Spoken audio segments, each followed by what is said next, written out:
Hanul is a girl who had a lot of interest in love since she was young. Her friends showed her an adult DVD, and she was stunned, and that scene stayed in her head ever since then. She sought to have a boyfriend who would make her feel butterflies. Practically, she wanted to live a romance-filled life when she entered university. She managed to get in and made a few friends, but she remained as innocent as ever. She didn't even know about the hand concept, meaning if the hand is big, the bottom part is too. She is quite naive for a teenager, but that didn't take away the fact that she still wanted to get a boyfriend. There are many handsome guys at her university, and Kim Minchul is one of them. But to Hanul, Minchul looks like an idiot. And I say this because both have been childhood friends for 20 years before they were born. Their mothers were already friends and lived in the same neighborhood. Both studied in the same kindergarten, elementary, middle, and Bullies, high school, and even entered the same university.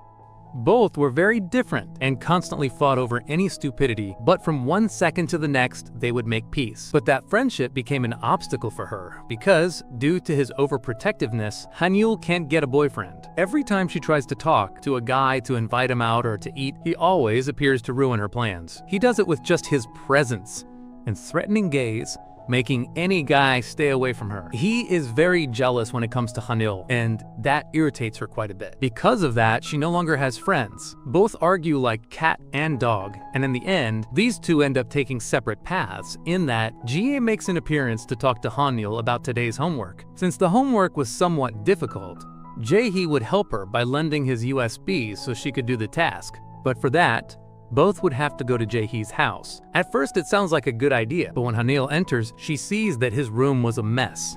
She takes a seat, but with some discomfort. Jae-hee offers her some juice, and Hanul becomes interested when she sees that his hands are very large, and Jae-hee understands what she's referring to, remembering that his ring finger is larger than the others. Jae-hee starts to get quite close, and that makes Hanul nervous.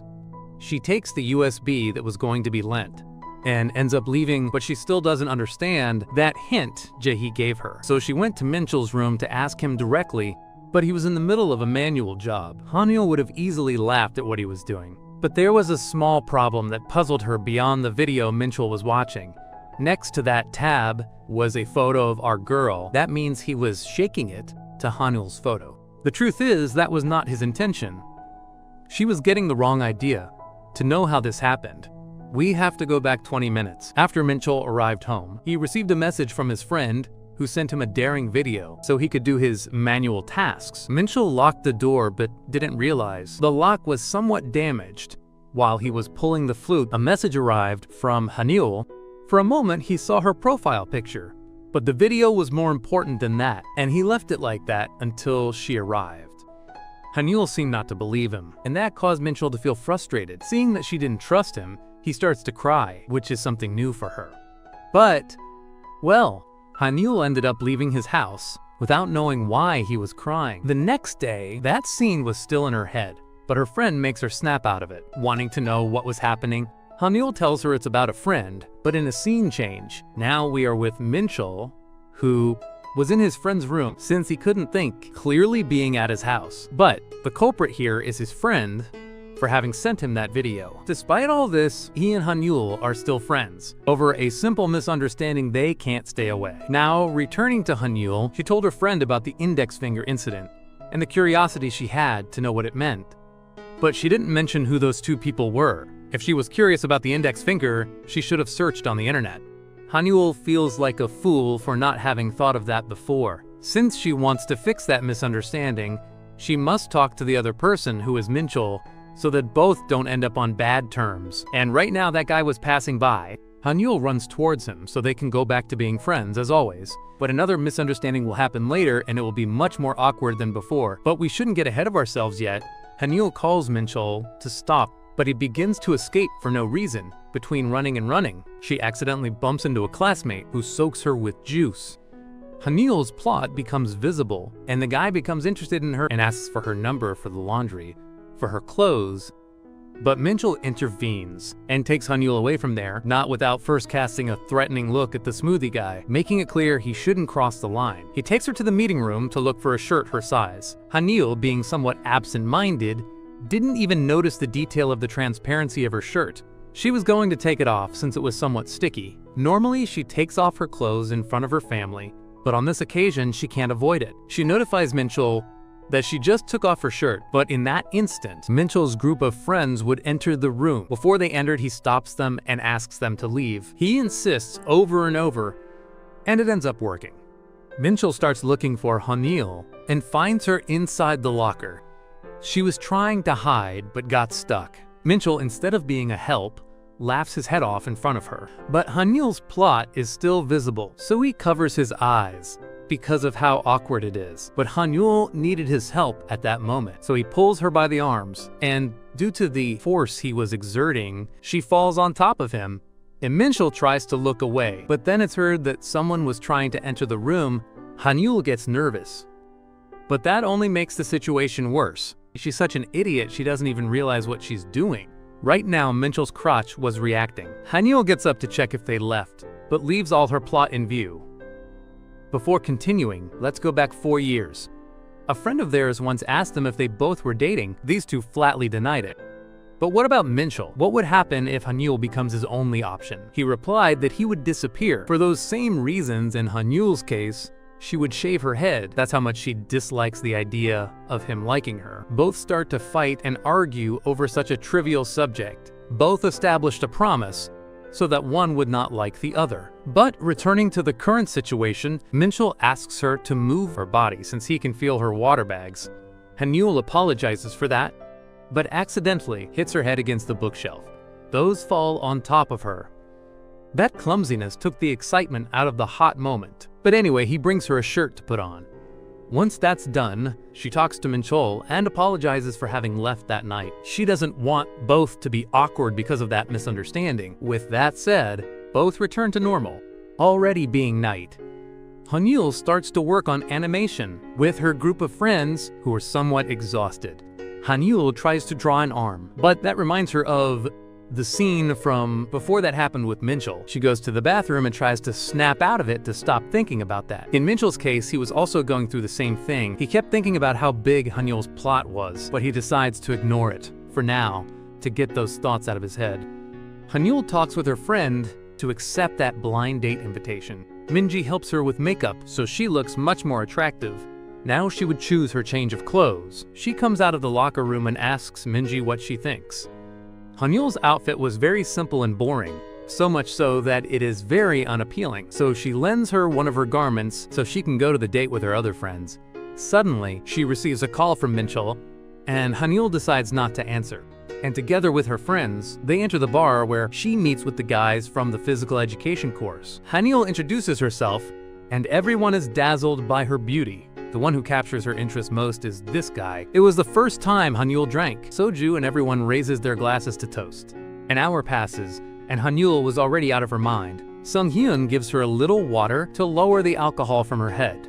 Chol-bong proposes playing a game. Sung-hyun gives her instructions so she wins easily. With a single hit, she sends the bottle cap tip flying. These two celebrate their victory and start drinking more alcohol, enjoying the moment. While they drink and drink, Sung-hyun asks her if she has a boyfriend, since according to rumors, she is very close to Minchul. People believe he is her boyfriend, but they are just childhood friends who know each other quite well. But saying this reminds her of the incident with Hanyul's photo, and she slaps herself to reconsider. But no matter how much she wants to stop thinking, everything that has to do with rubbing or handshaking reminds her of that scene with Minchul. So she drinks the whole bottle of soju to faint on the table.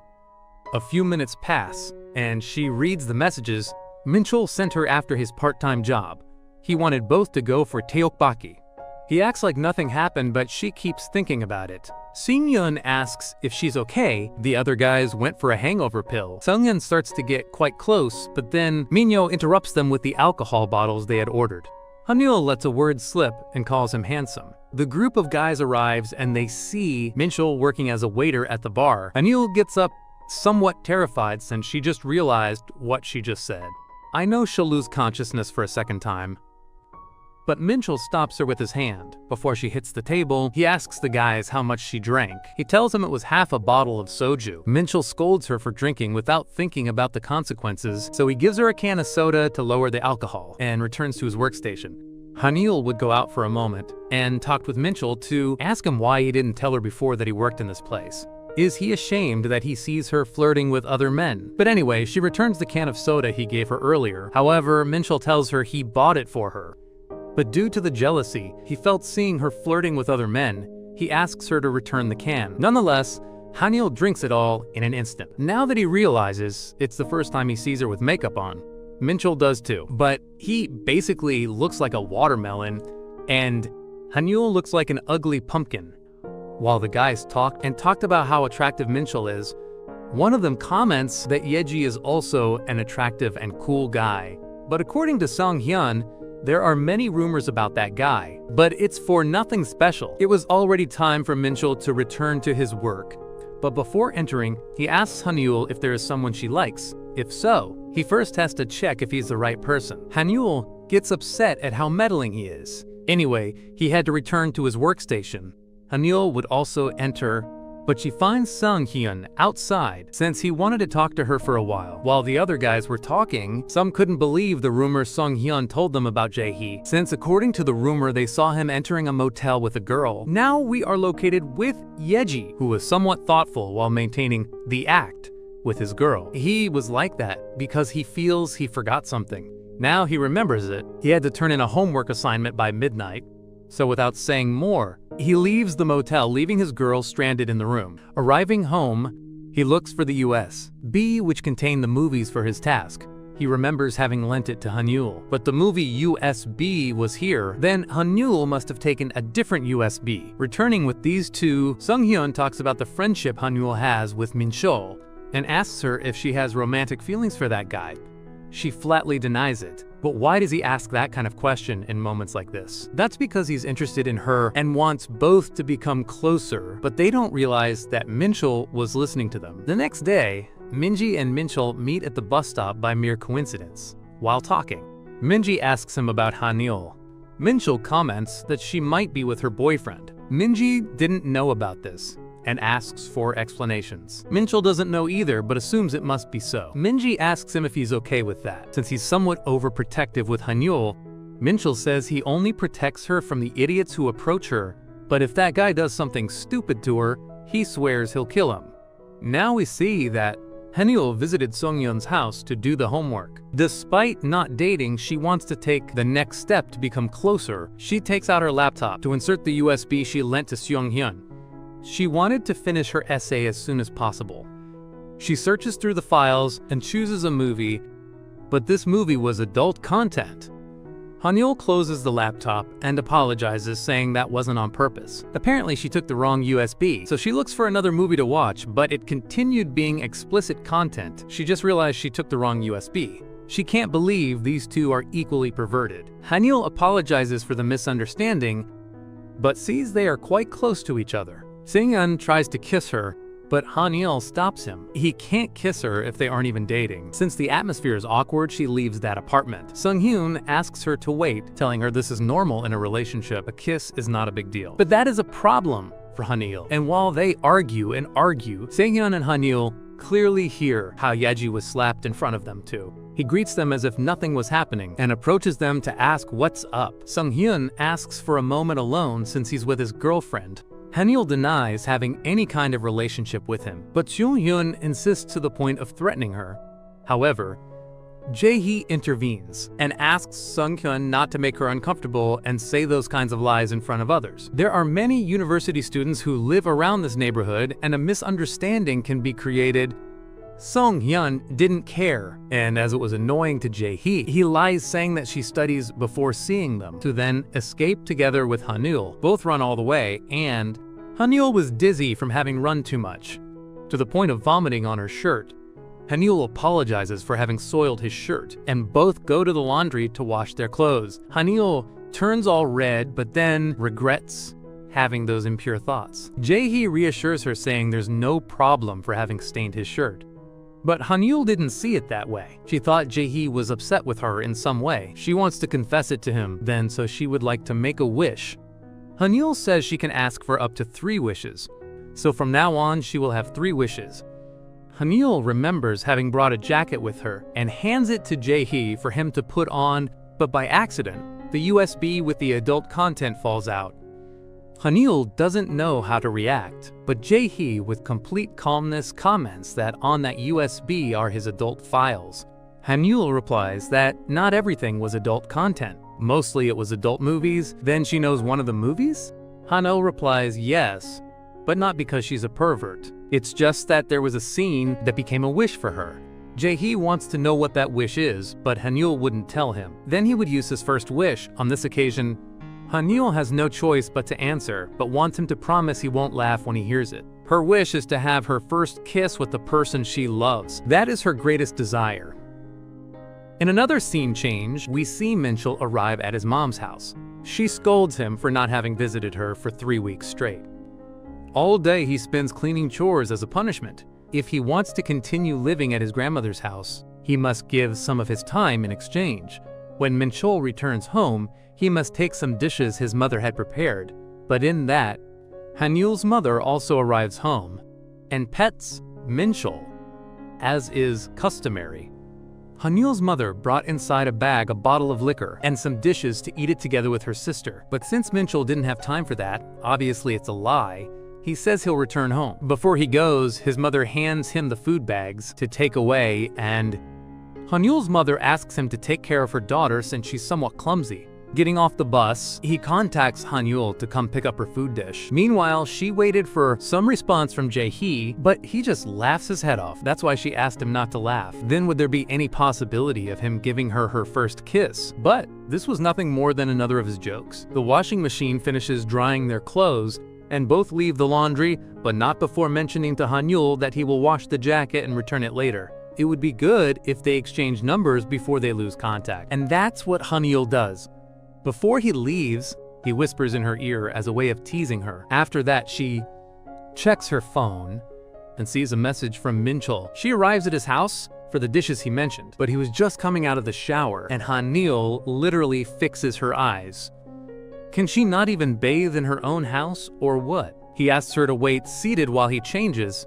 After the clothing change, he takes out the bags his mother gave him. In the first bag was the food, but in the second was the bottle of liquor Hanul's mother brought. Apparently his mom gave him the wrong bag. Minchul thought of returning it, but Hanul wanted to try it with him. According to the internet, this pisco has a good taste that catches Minchul's attention, and both serve themselves a couple of glasses to drink. At first it tastes bad, since the alcohol temperature is 40 degrees. So Hanul would bring some mixes, combining it with other soft drinks. The alcohol gets a better taste, but before drinking more, she asks Minchul for a pajama, since she feels uncomfortable with these clothes. The clothes Minchul lends her are very big, so much so that she looks like a hobbit. Hanul had to be careful when walking. Since the clothes are very loose for her, they drink almost half a bottle, and both were already out of it. Minchul plays with Hanul's hair and in that asks her if she is in contact with her boyfriend. She denies having a boyfriend. If he refers to that guy she met at the bar, it has nothing to do with him. Both begin to talk, and little by little they get closer, and at a certain point, Minchul kisses her. Both like this sensation. They continue kissing for a long time. For a moment, Minchul pulls away and asks her if they were always this big. You know what I mean. She says that since middle school she had that size. Minchul's nose starts to bleed. Did he hit himself with something? Hanul helps him with the blood, but Minchul is fine. Hanul starts looking at his abdomen, and out of mere curiosity puts her hand in. She starts to play with his abdomen, but this makes him turn redder than he already is. He tells her that's enough. Now it's Minchul's turn. He also wants to play with her. Hanul rejects his request. She's embarrassed to imagine him touching her body. Then he should also feel embarrassed. He starts to play with her, and Hanul asks him to stop. Minchul asks if she's okay, and in the middle of that, gets closer to Hanul. But being his first time, his nose starts to bleed. Hanul starts to get worried, but Minchul only looks dazed. She cleans the blood using her tongue, and this becomes disgusting for her. But it only excites Minchul even more. Hanul asks him to stop, but there's no turning back. Minchul starts to play in parts where he shouldn't, and Hanul doesn't know how to react, and Minchul was already excited. She never thought her first time would be this way, doing it with Minchul, but what is Hanul thinking about so much? She no longer knows, so she asks Minchul if he has condoms. But before they acted, The next morning arrives. Hanul remembers everything that happened yesterday. When she asked him if he had condoms, he replied no. So they left it at that, and she went to Minchul's bed to rest. How is she supposed to look him in the face now? But before thinking more, it was already 8:30 and she had classes. On the other hand, we see Minchul being in the clouds, but his friend pulls him out of the trance, inviting him for a few drinks. Minchul replies that he's going to work until 7, even so they're going to go after 7 without choice. Minchul accepts. He'll only do this to clear his mind. But he still can't forget what happened yesterday. On Hanul's side, she also feels exhausted. While sinking into her thoughts, she hears her friends laughing at something they were reading. Her friend recommends Hanul this webtoon she had just read since it's entertaining. Returning with Minchul, he feels completely overwhelmed being surrounded by annoying people. When he was taking out the beer, Minchul says he was going for more, but he used this justification to try to write to Hanul. At the same time, she was reading the webtoon they recommended to her. When she runs out of cookies, she thinks about going for more at the convenience store. During the walk, she continues reading the webtoon, but in that, she notices some condoms on a shelf and asks herself what would have happened if Minchul had had one of those. Maybe they would have done it. It's better not to think about that, but she wants to try it. For her, it would be fine if it were with Minchul. Maybe he thinks the same as her. Then speaking of Minchul, he also enters the convenience store and sees her holding that box of condoms. After that, both take a seat in a park and each one starts thinking about what they're gonna say. And while Minchul felt worried, Hanul only thought about how to speak to him. Minchul is the one who speaks first and says that both made a mistake and that it would be best if they forget what happened last night. Hanul, for some reason, feels disappointed. That was already obvious. He didn't consider the other person's thoughts. If things are like that, then they will go back to being the ones from before. Hanul gives him a few pats on the back, but clearly feels his back muscles. She asks him if he trains frequently. Minchul replies yes and pulls her closer so she feels it. Both maintain distance, and Minchul doesn't know at what moment his hand moved unconsciously. Hanul says she'll return home, but accidentally trips, and Minchul catches her in time. This position becomes uncomfortable for both, and Hanul, somewhat embarrassed, asks him if she can go to his house. Both upon entering the house, Minchul picks her up to take her to the second floor. He lays her on the bed, and Hanul says she'll start by taking off what she has. Minchul does the same, and everyone here knows where the thing is going. They did it all night, without resting a single second. Hanul, from the exhaustion, falls asleep, and we see her have a dream where she and Minchul walked through the forest. But at least we can see how close they were. Apparently, Minchul was also remembering this. Arriving the next morning, the university guys start playing basketball. The girls cheer up Junha to win, but everyone here knows that the art department ends up eliminated. But in another field of play, Minchul was also playing basketball. His team wins by a higher score, and he greets Hanul with the usual gesture. After that, Minchul wants to accompany her to the art building and climbs over the wall. I don't know why he would have done that, but whatever. Minchul asks if she already ate, and she replies yes, and between talking and talking, Hanul realizes he's acting more than normal, as if last night hadn't been a big deal. He moves her aside so the cyclist passes, and asks if she's okay. She, more than okay, feels uncomfortable at his side. A couple of hours later, we see Junja tired, and asks Minja to wake him in 2 hours. She would go for a coffee, and we see Hanul writing in a post something that happened between Minchul and her. But Minja gets to read what she wrote and asks for explanations. She tells her everything that happened until now, and Minja couldn't believe she slept with Minchul. But it's the truth. Then both are dating? Hanul replies no, and that infuriates Minji more. Both only felt physical attraction, but when she imagines that both are dating, she feels like vomiting. Then what happened after that? Hanul tells her he acted like nothing since then. If it's like that, then they will try to test something to see what his reaction is. By the way, I forgot to mention that Junja stayed asleep until dawn.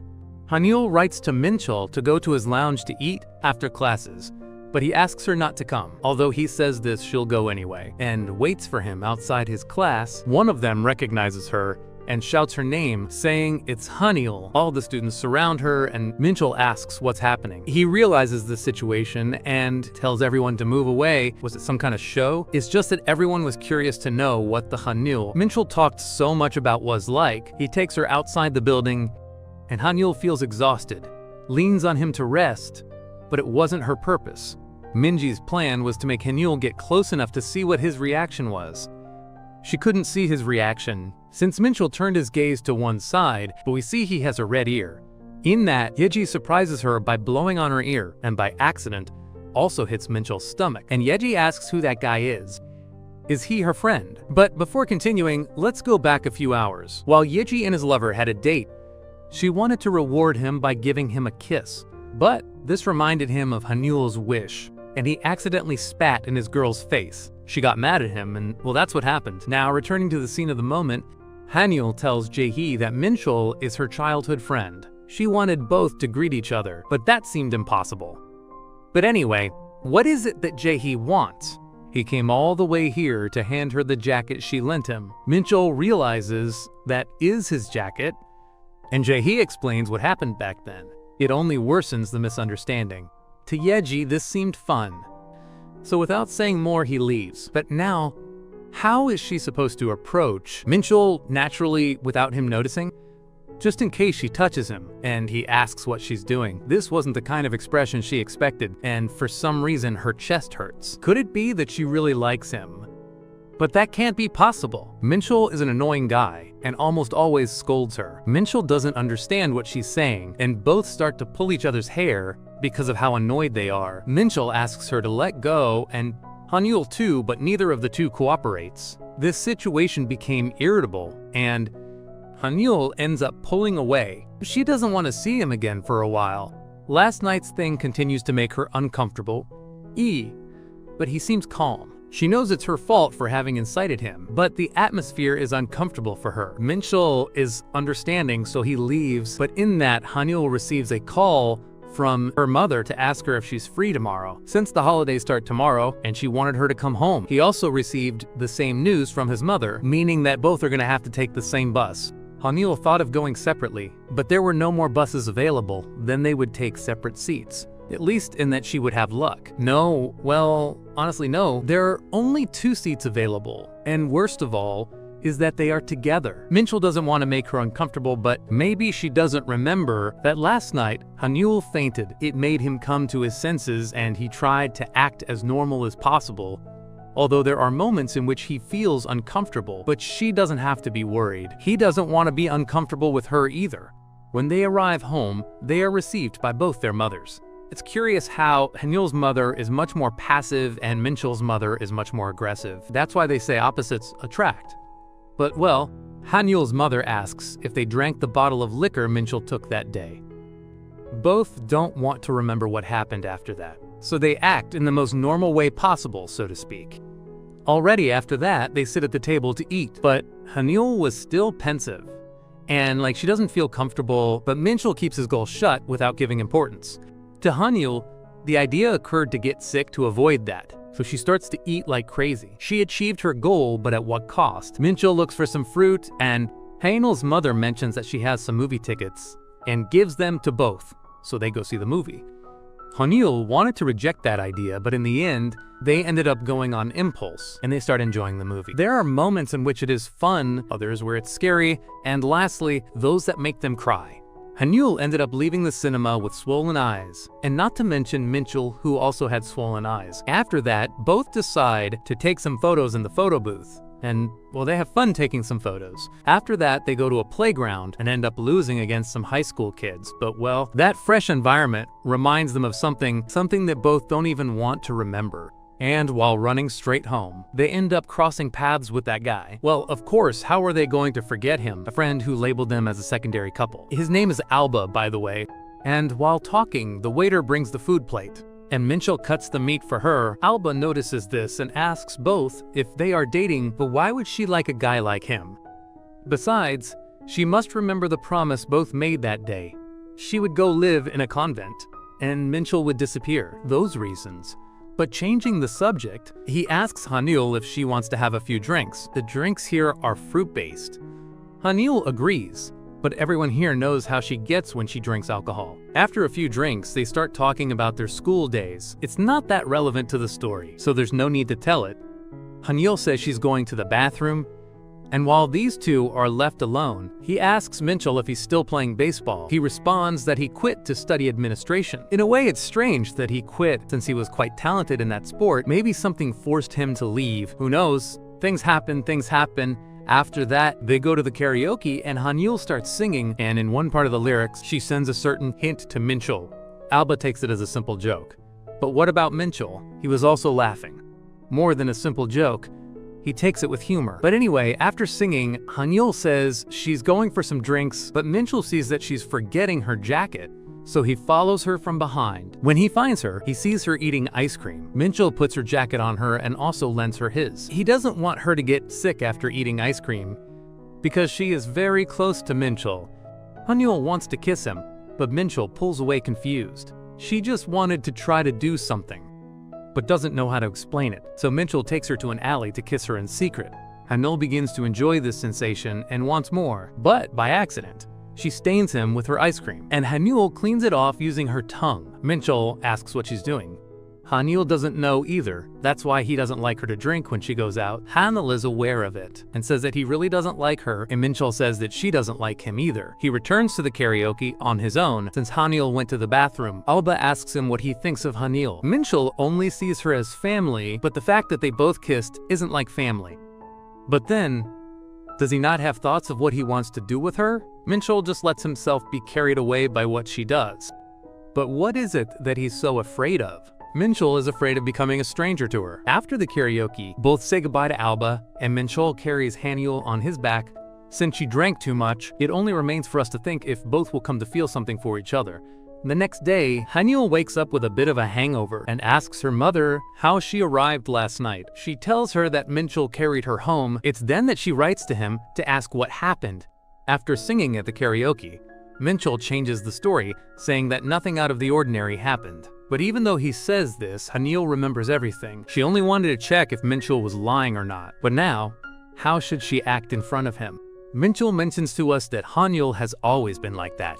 When she's curious about something, she tries it until she's satisfied. It was the same that night. He knows better than anyone what she's like, but pretending to know nothing is also difficult for him. The day of the sports festival arrives, and Junho will also participate in this event. His friends encourage him, and he says he'll win, although it doesn't seem like it. Hanyul and her friends look for seats, but all the benches were occupied. Maybe it's because the administration department is also going to participate, and among them were Minchul and Yeji. Junha would be on Yeji's team, and his opponent is Minchul's team. The girls find a seat to cheer on the boys. Minji asks Hanyul if she's thinking of supporting one of the departments, to which she responds no. She just hopes no one gets hurt. Minchul is the first to play, but Yeji gets in his way. He wants both of them to get along, but Minchul refuses. He heard that he and Hanyul are childhood friends. Minchul asks him if he's interested in her. Yeji responds truthfully that he isn't. It's then that Minchul, from that distance, manages to score 3 points. If he wants to provoke him, he must try something better. Apparently his provocations didn't work. Minchul's team ended up winning. Even though it had ended, Hanyul continued eating, and on Yeji's side, as always, he was surrounded by people, but he notices Hanyul's presence passing by. That reminds him of what Minchul said before, that to provoke him, he must try something better. And while Hanyul's group heads to some food stall, suddenly she receives an urgent call. Her friend notifies her that Minchul was taken to the police station. But first we have to go back a few minutes before that news was notified to her. At that time, Minchul approached Yeji and asked him if he's really interested in Hanyul. He, with a slight smile, responded that he simply finds her cute, and it seems that Minchul also likes his friend, but Minchul denies it and says they are just friends. It's then that Yeji leaves, and Minchul's friend calls him since he has to play against the last team. This time they will face off against a physical education course, and while they sat down to eat, they hear the guys from the physical education department mention that the administration group is no big deal, and Seimyeon responds that it's true. That voice sounded familiar to her, and she hears him talking bad about Minchul. But he doesn't seem to care at all. But when he mentions that Hanyul's attributes were large, Minchul begins to get annoyed and gets like a dog when Senhyun tells them that he once invited her to his house to do a homework assignment as an excuse, but in the end nothing happened between the two. Describing her as someone quite stupid and clumsy, Minchul can't take it anymore, and takes Sunghyun by the shirt and gives him a beating he won't be able to forget. It's then that Hanyul heads to the police station, understanding that all this is because they spoke poorly of her. Upon entering the police station, she checks the bruises Minchul had on his face, but the one who had more bruises and wounds was that bastard Sunghyun. Hanyul doesn't seem to care and asks the police officer if they can leave. Sunghyun, not satisfied with that, starts to complain, saying his face is a mess and he planned to press charges. Hanyul responds with a blow to his head. But why was she doing this? That's because he still doesn't realize the situation. Hanyul heard everything, and if he plans to sue Minchul, she will sue Sunghyun for harassment. The guy doesn't know what to say and stays quiet. For now, she just wants to go home with Minchul. After that, both sit on a bench to treat Minchul's wounds, and Hanyul scolds him for getting into trouble just for her. Minchul says he wasn't going to stay still, hearing how they spoke unpleasant things about her. But on this occasion, he crossed the line. How could he fall for something like that? What would have happened if they sued Minchul? He wouldn't have cared, since Hanyul is the most important thing to him. Until now, Hanyul hadn't realized how indispensable Minchul was for her, since she only saw him as family. But in this situation, an unknown sensation arose for Minchul. Specifically, Hanyul just fell in love for the first time.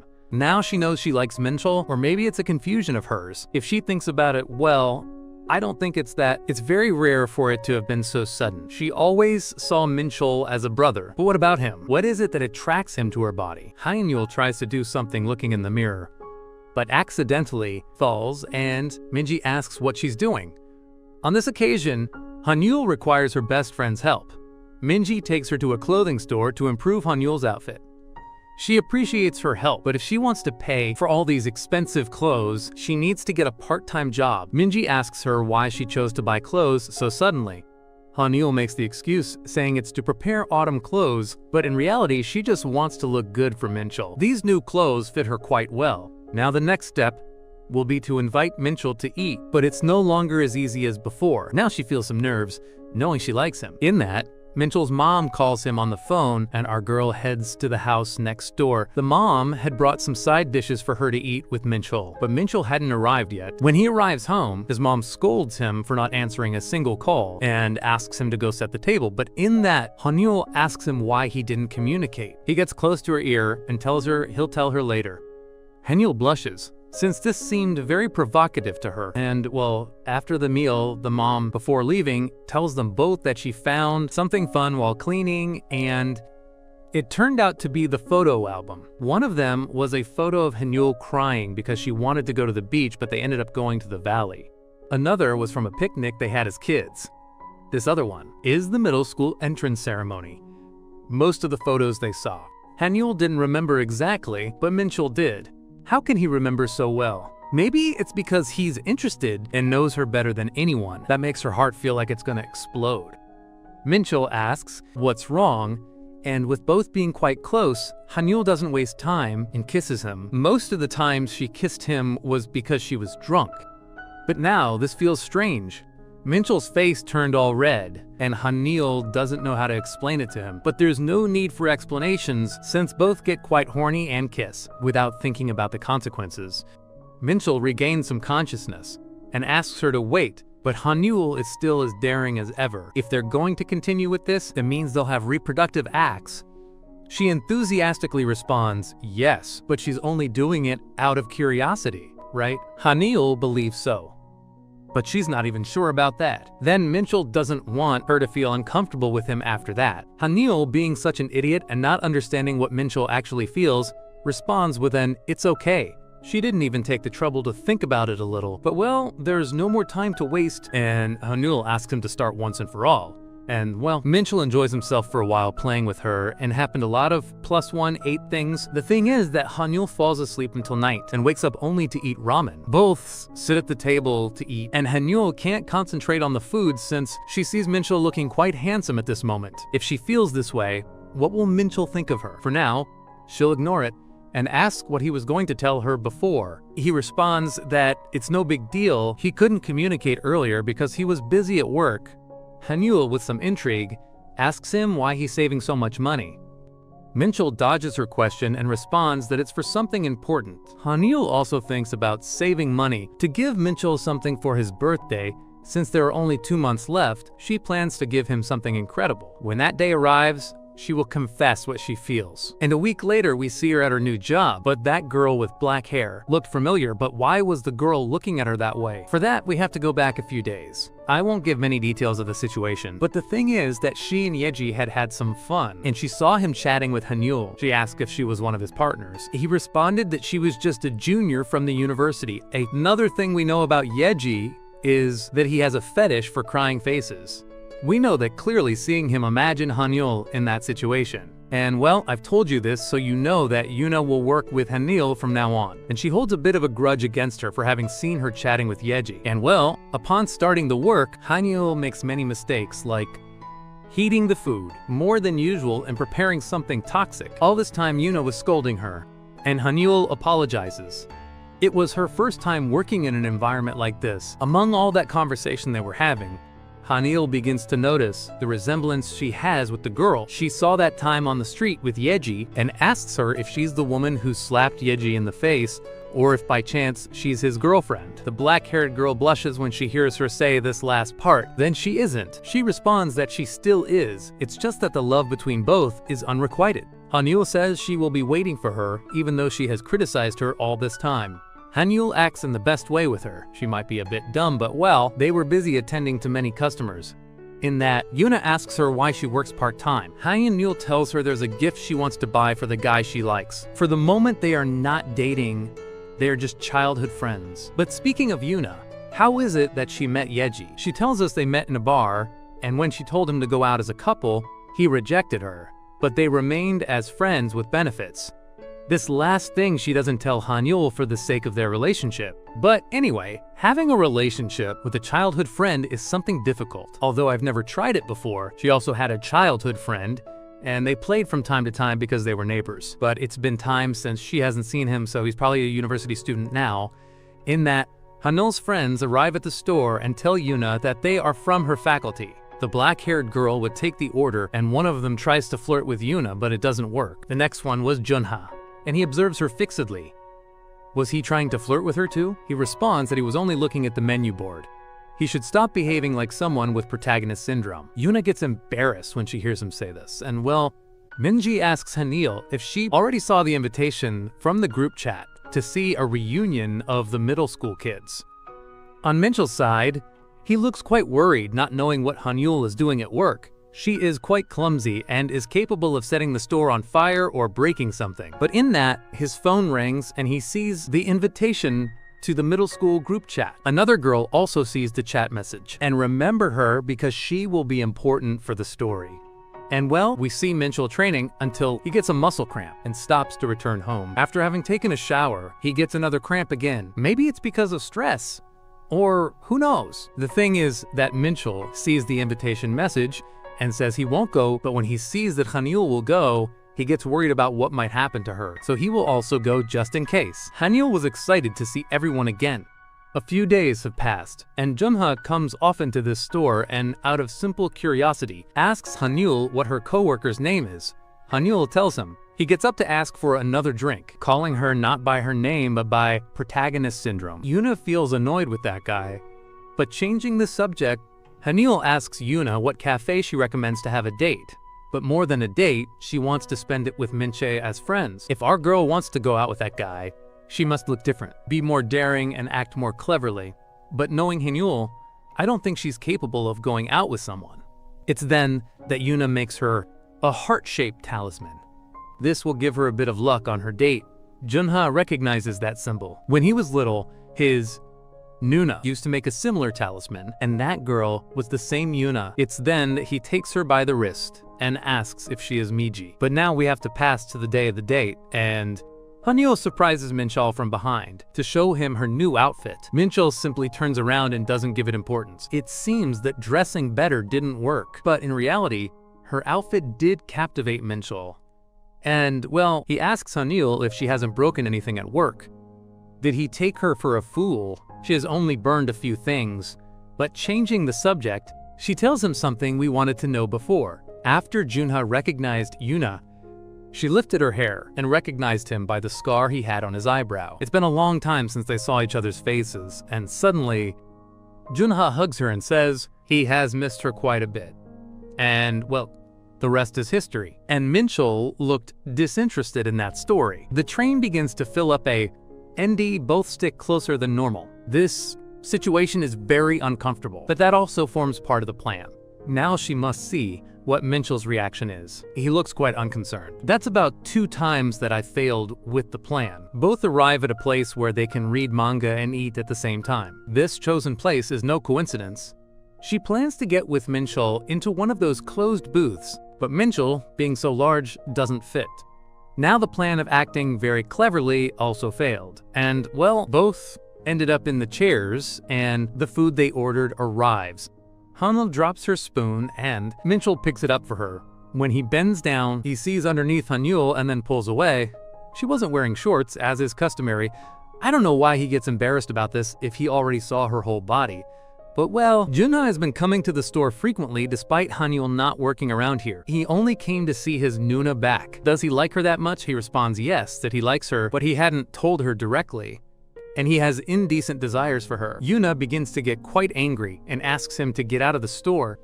And, well, returning with the main couple, Minchul throws a blanket over her to cover herself because of the supposed cold. Good thing she is quite simple. Both start reading some manga, and Hanul got excited with every page she turned. She says she's going to the bathroom for a moment, and that's when she realizes she's not wearing her shorts. That means Minchul saw everything underneath. That's why he gave her this blanket, and she starts to get affectionate with him, playing with her feet. Minchul thinks she's just bothering him and presses her foot.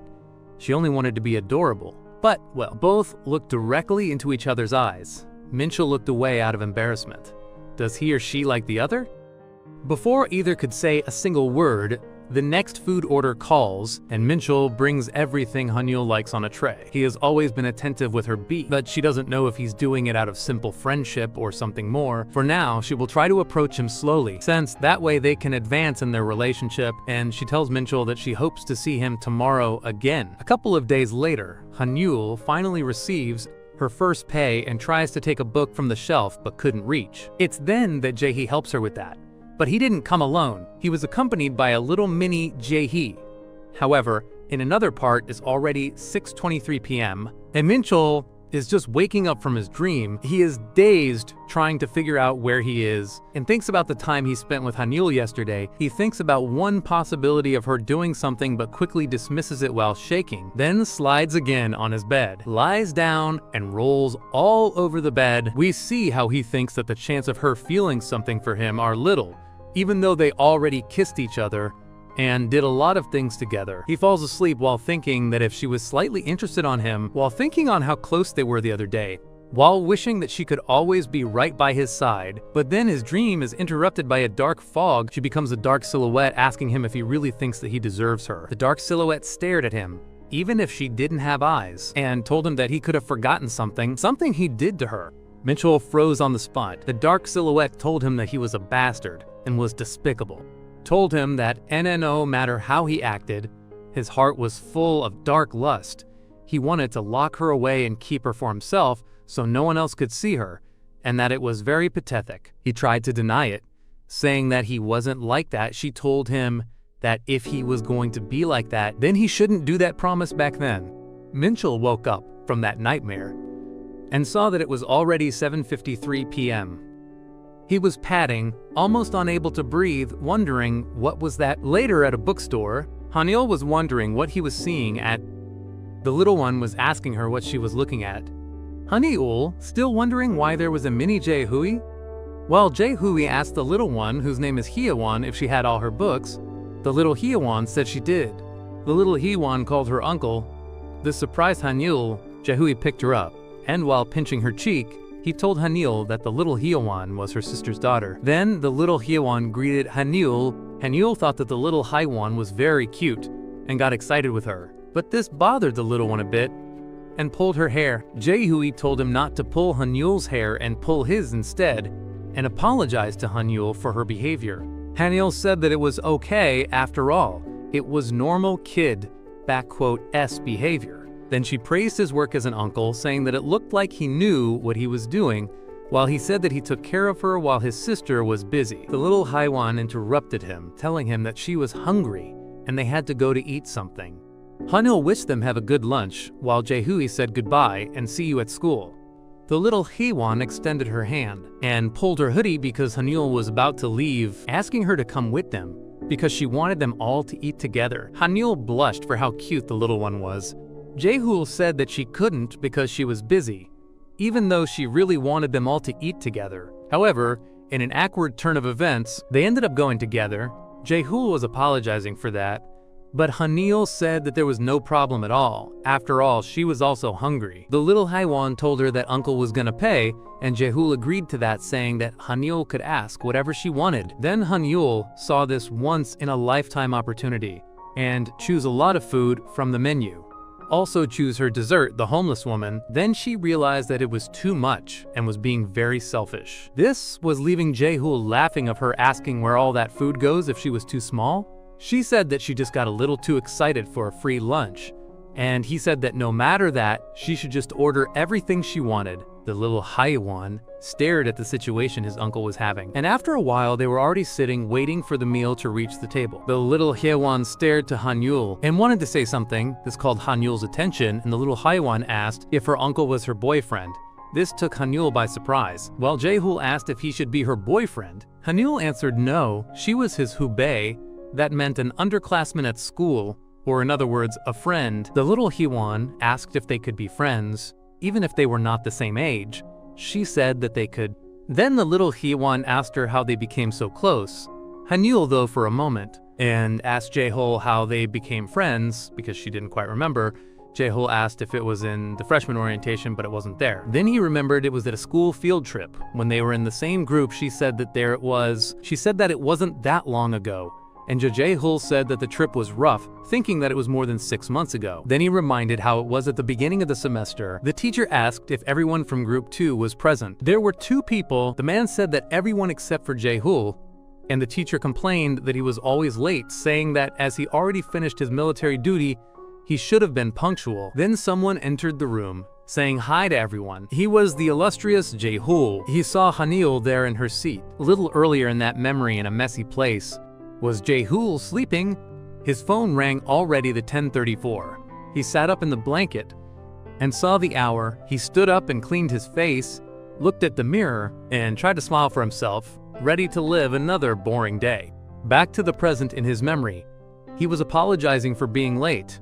While the teacher was asking him if he had any idea what time it was, he said that he knew while laughing about the situation, saying that he was not that late, and asked the people around if they were freshmen because he hadn't seen them around. They said that yes, they were, and with a big smile, he said that it was a pleasure to meet them. They were astonished by his smile. Everyone but Hanul, everyone was saying that he was handsome, cute, and perfect, and his face was glowing, while Hanul didn't say anything at all, thinking that he was too handsome for her, and it was better if he didn't talk to her. Meanwhile, the teacher with a boring attitude was explaining that they were gonna make short videos at the retreats department, and whoever wins the popular vote would get a prize. And when she said that the winner was gonna win a prize valued about 300,000 wons, or that is the same, about $225, everyone paid more attention for the shared interest. Then the teacher asked them if any of them had a good idea. Hanul didn't know what to say, while one of them said that they should do a popular internet challenge because they were popular in the social media, and the teacher mocked him for such an original idea, being sarcastic obviously. The poor guy was ashamed for saying that, remembering why it was better to not give any suggestions nor questions, and left the doubts unanswered. He is like me in math classes. Let's give him a candy bar.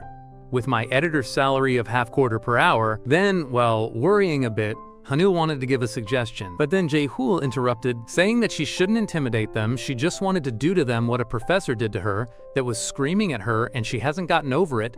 This angered the teacher.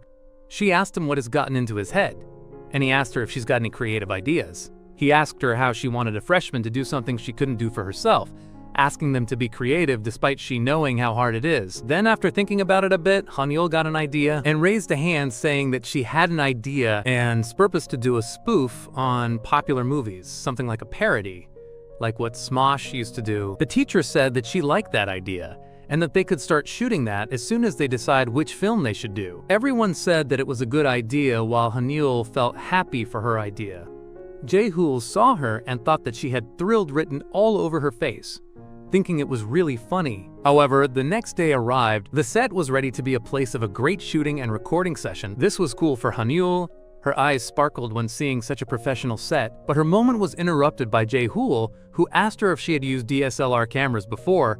"I don't know what it is." Her heart started racing because he scared her a lot. To this, Jae-hool just thought that her face was very funny.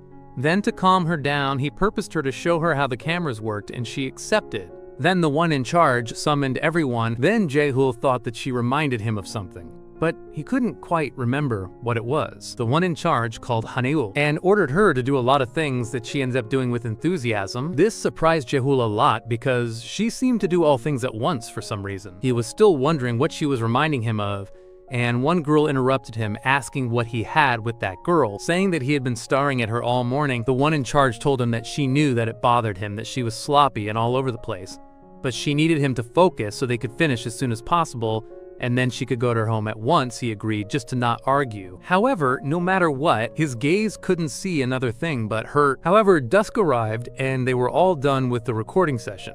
Another day, Jae-hool was walking the hallway, reading the text on his phone, seeing how the people who complained about him for being late actually arrived late. He knew that scheduling it on the morning was a bad idea, but however, what's done is done. Then he noticed that Hanel wasn't responding to messages. That was weird. That way nobody would know where she could be. Then thought that it was cool seeing someone very enthusiastic. Then he entered a room and saw her there eating a hamburger, greeting him. She told him that she just arrived there. He told her that he thought that she wouldn't arrive at all because she wasn't responding the messages. She said that she was eating, so she forgot to check her phone. He was astonished because her breakfast was an order that was very big for one person. Then something came to his mind. What he remembered when he saw her was a hamster, because she could eat a lot, she jumped a lot, she rolled all over the place and was very chaotic. She was the reincarnation of a hamster. Then he laughed because she was the very image of a hamster. She worried a bit, asking him what happened to him. She kept chewing the hamburger, and he laughed more about her while trying to say that he was fine. To calm down, he purposed that they begin now because they were the first ones arriving the classroom. She agreed. However, coming back to present days, Hanyul was thanking Jae-hool for the lunch. Jae-hool then said that he had fun while watching her eating. They said goodbye, and he saw her walking away. The little Hyewon called Jae-hool attention and asked him if he liked her. He said that yes, she was a good friend, and asked her why she asked. The little Hyewon told him that he was looking at her the same way her mother looked, her dad. This surprised Jae-hool, asked her if she was sure about that, and she said yes. This fact left him in shock. He didn't expect that. However, after that December arrived, coming with winter, Minchul's friend saw him waking up. He told him that Minchul was grunting all night, like having a nightmare. He then asked why he didn't wake him up. His friend told him that he was afraid that he would hit him by accident. Then he asked Minchul if his house is haunted. He said of course not. Then asked what was the problem. Then Minchul saw his phone. It was ringing. It was Haenul. In the coffee shop, we see Minji arriving, almost dying of coldness. However, the group of friends were waiting for her so they can see the recording session together, not the one of the flashbacks, the one they have to do for their final project. All this while Hanel was trying to call their attention to say hi. Their problem was a house scene that didn't convince them. It was not real enough, so they had to think about something better. They needed a new location, something like an old house, to recreate the vibe they were looking for. It was a real problem because they didn't have anything like that on hand. This called Hanyul attention and said that there might be a way to do that. She told them that she had to do a call first. As they had no customers now, she asked Yuna if she could do a quick call. She agreed. After a while, she notified them that she had gotten a house for their final project. They were happy for that. She explained that it was Mikkel's place. It was perfect for that, and he agreed them to use it for one day. She hugged Minji with all her plot. I really envy her right now. However, then she was thinking that she was a real good friend, but her happiness was interrupted. Yuna told her that she was slacking too much and had to go back to work. Then she returned to work immediately. However, Yuna didn't seem okay. Her friends were worried because she slacked for them, and Minji was angry because she couldn't hug her anymore. I would be angry too. However, yesterday, we see Yuna in shock. It was because Jae-hool who told her that they should not see each other anymore. She asked why, if she did something wrong, but he said she did nothing wrong. It was him. He told her that he wanted to focus on other girl he just met, leaving her in shock. She suspected who it was. While holding her tears, she knew it was for Hanyul. Jae-hool just said that he could only think of that other person and thought that the best thing he could do to stop the thing he had with her, he had to tell her in person. This let Yuna frozen. She asked him if he liked her or something like that. He said that he hasn't think about that clearly. He couldn't see her eyes in the moment. He told her that maybe he actually liked that other person. This ended up breaking Yuna's heart.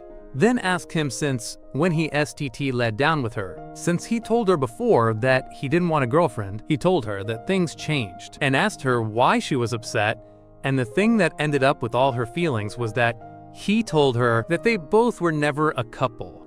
Back to the present, she told Hanyul that she could go and she would close by her own. Hanyul asked her if something was wrong because she noticed that she had been down all day, but Yuna didn't want to say anything. She had to take her friends and go. Then Hanyul left with her friends, leaving her alone. She finished cleaning the shop on her own, then tossed the trash. Being completely alone in the middle of the buildings, she was lost in thoughts and fell to the ground, hugging her legs. She cursed life, wondering why it always happened to her. She hated everything in life, but this was the thing she hated the most, even herself. But then someone covered her with a sweater, who told her that she hasn't changed. It was Junja who squatted to see her in the eyes and console her. Yuna was crying, and Junja asked who was it this time, just like he asked her who made her cry when they were kids. Then we see the childhood. When the little Junja was walking, then he heard someone who was crying quietly. He took a peek to see who was crying. It was Mihui or Yuna, that is the same. She was crying alone, and the little Junja asked her why she was crying now. Just like how she was crying now. In nowadays, she stood up and told him that he scared her. He said that his friends left, but he stayed. He said that he couldn't leave if she was left sad alone. They avoided his gaze, not saying nothing. She wanted him to leave her alone. Then she handed him over his sweater, telling him that she liked someone else, and she didn't like him at all. Told him to stop wasting his time with her, and he asked her if she was crying because of him, then invited her to have a drink together, so he could listen to her if she needed it. This idea didn't like Yuna that much, and asked why she would talk to him while walking away from him. Said that she had her own friends and didn't need him, while calling someone from her phone, but then from one moment to another, a glass of alcohol slammed the table. They were already drinking together, and he advised her to eat something or else she would get sick. This while she screamed to him, telling him that she had friends, a lot of friends, but they were busy today. Then she complained about Jae-hool and what he did to her. Also said that he was perfect, but a pervert. All this while inside, Junja was feeling uneasy, thinking that she really didn't feel anything for him, and he shouldn't be listening to this. Then he asked her why she kept holding on to him if he was such a bad person. Yuna's face darkened and said that he was sweet. She remembered how she felt with him. She said that she knew it wasn't love or anything else, but he was attentive and caring. He made her feel that maybe he could make her feel she could get real as long as she was with him, but then Hanyul showed up. Then she wished she was Hanyul, because she was loved by everyone. Also that Minchul, her childhood friend, is maybe in love with her too. She got everything gifted. For her is so unfair. She said that she was nice, but she hated her so much, because even when she is mean to her, she worried about her. For that reason, Chanel has no idea what she thought about her. She was so frustrated because the fact that she was so nice made her hatred towards her even worse. Junja wanted to say something, but he was interrupted by Yuna saying that she would eat, so he would shut up. Then she said that he was like her personal confession booth. Then he remembered a moment when she was in trouble when they were kids, something that annoyed her a bit. She said that she felt a bit comfortable when she was with him. Then she said that as a thank you, she was gonna buy him whatever he wanted. He thought for a second, thinking that he just got into the friend zone, as if he wasn't before. After a while, she was already drunk, while she was laughing and making weird noises. Then she said that she was never someone else's first, not with parents, friends, nor boyfriends. She was always the second. Then she fell to the table while drunk, all over her clear lies. Then, when she regained a bit of herself, Junja told her that she should go home. He would take her there, while saying that she shouldn't drink until she passed out because it was not safe. Then she poked his nose, saying that she was safe with him. She knew that he would try anything, so she would do something. He said that she was right, so it was a torture. She laughed. Then, to prevent her neck from breaking, he became her pillow. She said that he was nice. He said that he was nice only to her. She confessed that she was sick of how lonely her life was, so she tries so hard on working on herself. She had tried to watch a lot of self-esteem clips or meditation, also buried herself in work so she would not feel lonely. Then she started crying again, saying that at the end of the day, She felt so lonely when she was alone at home. She cried more, saying that it was not fair that she was the only one feeling alone. She said that it didn't have to be a boyfriend or parents. She just wanted someone to stay by her side. Then she fell asleep on his shoulder. Then he said that if she let him be, he could become her family, and wanted her to start looking at him differently. Meanwhile, in another place, Minchul was also drunk. The next day, the group of friends already finished recording the final project, even though they still had to edit, but Hanil was already dead. Well, not. She was just too tired and fell to the ground. She couldn't get up. She was trembling and unable to get up. She told her friends that she was going to stay there all night. After all, Minchul wasn't going to be there until the next day. She said that she was going to clean when she regained some strength. Also, she asked them to call her work and notify them that she wasn't feeling okay just in case. Then died. Temporally. However, her friends left her there so she could rest a little. However, they couldn't go to another place to kill time because Junja had another thing. They thought he had a date and wanted to know with whom. He then remembered the last night. Yuna was snapping out from her drunking. She was sitting on Junja's legs while he was checking his phone. She jumped and got far away from him. Junja was calm, asking her if she already woke up, while she was scared, asking what happened. Then he explained that she got drunk, fell asleep, there was no more subways left, he didn't know where she lived. He was planning to take her to his place, but he felt that was going to be weird, and as she was freezing, he covered her. She was taking his sweater off, but he told her to keep it on because it was freezing.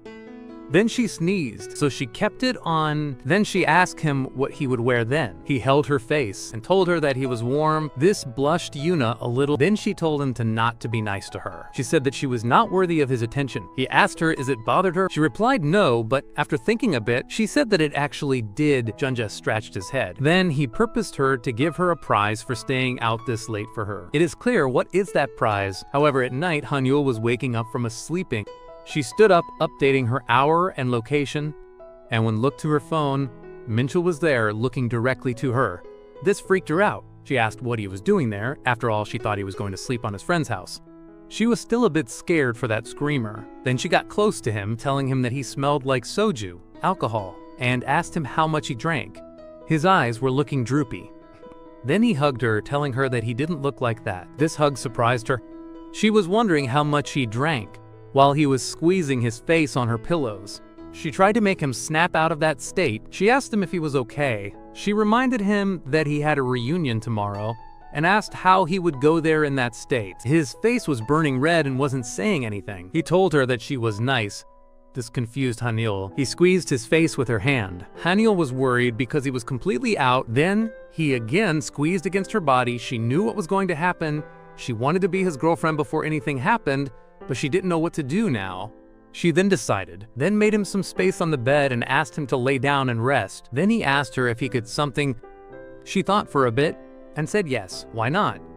In another moment, a boy was crying. He said that he lost his girlfriend and his best friend, something that touched a weak nerve on Minchul. His friend was crying, saying that the only thing he wanted to do right then was to go back in time. While he was crying and complaining that he thought he was going to marry her in the past, Minchul stopped eating, feeling a heavy feeling inside of him. His friend was saying how much chemistry was between them both and everything they went through together, and how they were first friends and started dating. All that made Minchul shake and made him scared. Then he asked him why they didn't go back to being friends. His friend told him that if they would have just saw each other casually, then it would be easy to go back on being friends. But as they went a long way being serious, then it would be impossible now. And now they all had to do was try to be strangers again. This darkened Minchul's face, then purposed the idea of being separated for a while, but then go back to talk together again.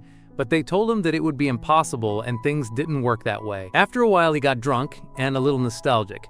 His friends asked him if he was okay, and he said he was all right. And his friend asked him why he was feeling down if he was not the one who was dumped. Then he was left with the other one who got dumped, but he stood up and said he was gonna go home. He knew how to go home, even though he was drunk due to muscle memory. But his friend didn't notice until 5 minutes later because he was drunken and passed out. However, already home, he was seeing that Hanyul was sleeping in his bed. He just stared at her for a little while, then he said that he couldn't lose her. Seeing her, he thought that the risk was a lot, and he shouldn't even begin. But the thing is that after a while, he thought that it was a dream, and he was sleeping, so he was hugging her while they were sleeping.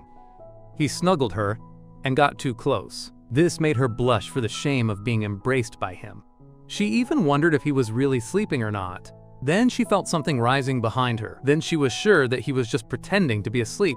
A lot of questions of what to do popped into her head. She tried to move his hand away from her, but his hand was too strong for being asleep. She cursed the situation and tried to turn around, but she wasn't strong enough. Then she turned her head and saw that he was awake, looking directly in her eyes. Then he asked her why she was squirming. This painted her face all red, then stood up, punching him, completely cursing him, asking him why he was doing all that. He asked her to stop, then he hugged her and told her to just stop that while embracing her tightly. Each other's faces were at millimeters away from one another, but he just exhaled his drunken breath all over her face. This was gross for her, and got angry while he was enjoying her suffering. She pinched his cheek and asked him why he was so hammered tonight. But then he rubbed his face against her hand, and stroking his face, she said that in this exact moment, he was being calm like in old days. Then she told him that he was so adorable when they were little, and asked what happened to him now. To this, he asked her what was so cute about him back in the day. His face got closer to her face. This angered her a little, but then she said that before he always tagged her along, he cried over nothing and always hid behind her. All this while embracing him. But then she realized that she lifted his shirt without thinking. They both were in a weird position and so close in the dark of the night together. Then they were gonna do it until she asked him if he had some kind of protection. He said no, but she already knew the answer. Then they kissed, or at least the noises shewed that. Then she sat down, and he said that he wasn't going to do anything. But then she pushed his face, asking, what was the problem with his eyes? He asked what was the problem with his eyes. She said that he had flimsy eyes. He didn't know what she meant with that, but got annoyed by that anyways. However, in another part of the world, Minji found someone, Jaehyuhee, who was smoking upside down on a bench in the street. She asked what he was doing there while he greeted her. He said that he was smoking. Note to the editor, do never smoke, that is bad for your lungs and is very expensive. Back to the story. She wondered why he was doing that in that flimsy shirt and outside in the night. In the middle of December, he turned off his cigar and asked her why she was not with Hanyul, if they both were like two peas in a pod. She said that Hanyul was knocked off for being awake all night. Then she took out one of those evil things called cigarettes. Never touch any of that, please. We don't want you subscribers dead. He asked her if she did that filthy and dangerous activity, and she said yes. Then he was amazed how she did tricks with that smoke. That makes the editor to remember that I had once a friend that ate maruchan, a kind of ramen, but he first put the dehydrated noodles in his mouth and then drank the boiling water. That was a really weird, but also explained a lot of things with that friend of mine. However, back to the story, Minji asked him what he was doing out in the middle of the night, all alone in winter. He said that he was just doing some thinking. Then he asked her, what did Hanyul liked? Then she was left thinking about an answer, or maybe just what he meant with that question. Back to the two drunkards who were together. In the middle of the night, Minchul wrapped Hanyul with a blanket and made her spin while he complained about her curiosity. Then both lied down and he hugged her while she thought that she kind of wanted to keep going with that activity, you know what I mean? They saw each other in the eyes and bumped their forehead. He was already feeling asleep, so he purposed that they both just fall asleep. He said that they both could really sleep well tonight. She asked if he really thought that, and asked him if he had been sleeping well. He said that he had not. She asked him why not. He said that it was his dream, saying that she kept appearing in his dream. This took Hanyul aback, asking him if he dreamed about her. He said yes. She asked if that was often. He replied yes. This made her happy and put a silly face. Then she happy asked him if he liked her or something like that, or why he was dreaming about her. After a brief silence, he replied, yes, he was in love with her. This made her eyes sparkle with happiness, but then saw that he already fell asleep. And after a moment, she asked, what? Then her heart skipped a ton of beats. She wondered if what she heard was right, and jumping rounding his bed, after confirming it, she said that she did too while her heart wanted to leave her body. But he was already asleep. She took a deep breath and shouted at him to wake up. She hit his body for the sake of waking him up. Also shook his body a lot, even got over him to wake him up one way or another, telling him that they could go out together, but he was more that asleep, maybe he was dead. This made her frustrated because he wouldn't wake up, and screamed that much that it was even heard in real life. Then morning arrived. She was anxious, waiting for the moment when he would finally wake up, ordering in her thoughts to wake up so she could finally start a relationship with him. She was so happy, thinking that even though she didn't bring him any presents, she could buy him one once they both start going out, but wondered why he wasn't waking up already, and wondered if he was still alive while poking his head. She even thought about jolting him to wake him up at once. Then she thought that she should go now, or else she would get late to her work. But she didn't want to before asking him to go out with her because she wanted to start the relationship as soon as possible. But then her phone sounded notifying that Minji was calling her. This worried her a bit. Then went to another room and answered the phone right when Minchul was waking up. How convenient. However, already at the cafe, Hanil was worried, chewing her nails and trembling. Yuna noticed that and wondered why she was so worried in that day. Then she got close and asked Hanil why she changed to a morning shift, if she had any plans on the afternoon or something like that. She said that she had a high school reunion. Then Yuna apologized. She said that last week she rashed out at her over nothing. Hanil asked her what happened, since she looked really sad. She also said that she didn't have to tell her if she didn't want to, and also asked her if she was okay now. Yuna asked her why she was so worried about her if she was so bad at her the other day. She said that it was nothing. After all, life was tough and these things happened. She was sure that she didn't do that on purpose. This called Yuna's attention, thinking that she was very grown up. Then Hanil hugged her on her chest, saying that she was so cute when she came to her to apologize. Also said that she had a very cat personality despite not being a cat. This while Yuna was thinking that her pillows felt very soft. After a while, she said that she couldn't breathe. They separated and Hanul said that she was very sorry. Then Yuna asked her if that was the reason she was acting very jittery because of her school reunion. But then Hanul told her that she needed to talk to her and whispered to her ear if she remembered about the boy she talked to her the other day. She told her that they both might be going out together soon. Yuna asked if that was true. Hanul said yes, that it was too embarrassing, but she had to tell her. Yuna thought that she was like a puppy, and also was sure that it would work between them both. After a while, night fell. Hanul and Minji were arriving to a bar. Then Hyojong, the class president, greeted them because she was already waiting for them. Then they greeted each other since they haven't seen them in a while. While they were talking, people stared at them, I don't know why. Then Hyojong asked Hanul where was Minchul. Minji asked her if she called him. Hanul confirmed it and Minji thought he wouldn't go. And Hanul was giving the blame to the alcohol already, but then he appeared behind her, stroking her head. She blushed when he did that. Everyone's gaze were directed to the group of friends, thinking that he was the most perfect man in the world for some reason, and then he told them to already sit down. Then a girl with a tricky smile told them that they could sit next to her. After sitting down, Hanul wondered who was her. She introduced herself saying that she was Sohui. This sparked a smile on Hanul. They both were friends, just she didn't recognize her because of her new hairstyle and makeup, but Minchul still didn't know who she was. Then they were talking and eating the conveniently well-drawn food, and everyone were staring at the one and only Minchul, who was having a face of having less friends than me. While Minchul and Miji were being annoyed by the gazes, Hanul was thinking which would be the best moment to ask him out. Then a woman told Minchul that he looked very good with that hair. Also, a lot of people got close to tell him that he was pretty. He confused, gave a thanks. Then everyone felt awkward due to the lack of response by his part. Then someone to ease the situation purposed to make a toast. They did that while Minchul asked Hanul if she heard. She asked him what? He meant what they said about his hair and asked her if that looked good on him. She thought for a moment and asked what was the deal with that. He reminded her how she teased him about that, making him look like a grandpa, and asked her if that changed her mind. She denied that on the outside while thinking in the inside that it changed it all. Then she showed her tongue in signal of being rude to him while he was mocking her. Sohui was drinking a beer while seeing them and thinking. Then a moment later, Hanil was picking what to eat. Minji asked Hanel what was her problem, and she replied that she wanted something cold but didn't know what to order. Then asked Hyojong if she could bring food from outside. She replied yes. Then she asked the people there who wanted an ice cream. Everyone lifted their hand saying they wanted. Then she stood up to leave the store and buy some ice creams. One of them asked her if she was going to go alone. Then Minchul stood up to go with her. Everyone in the party stared at them. Then asked to Minji if they were dating.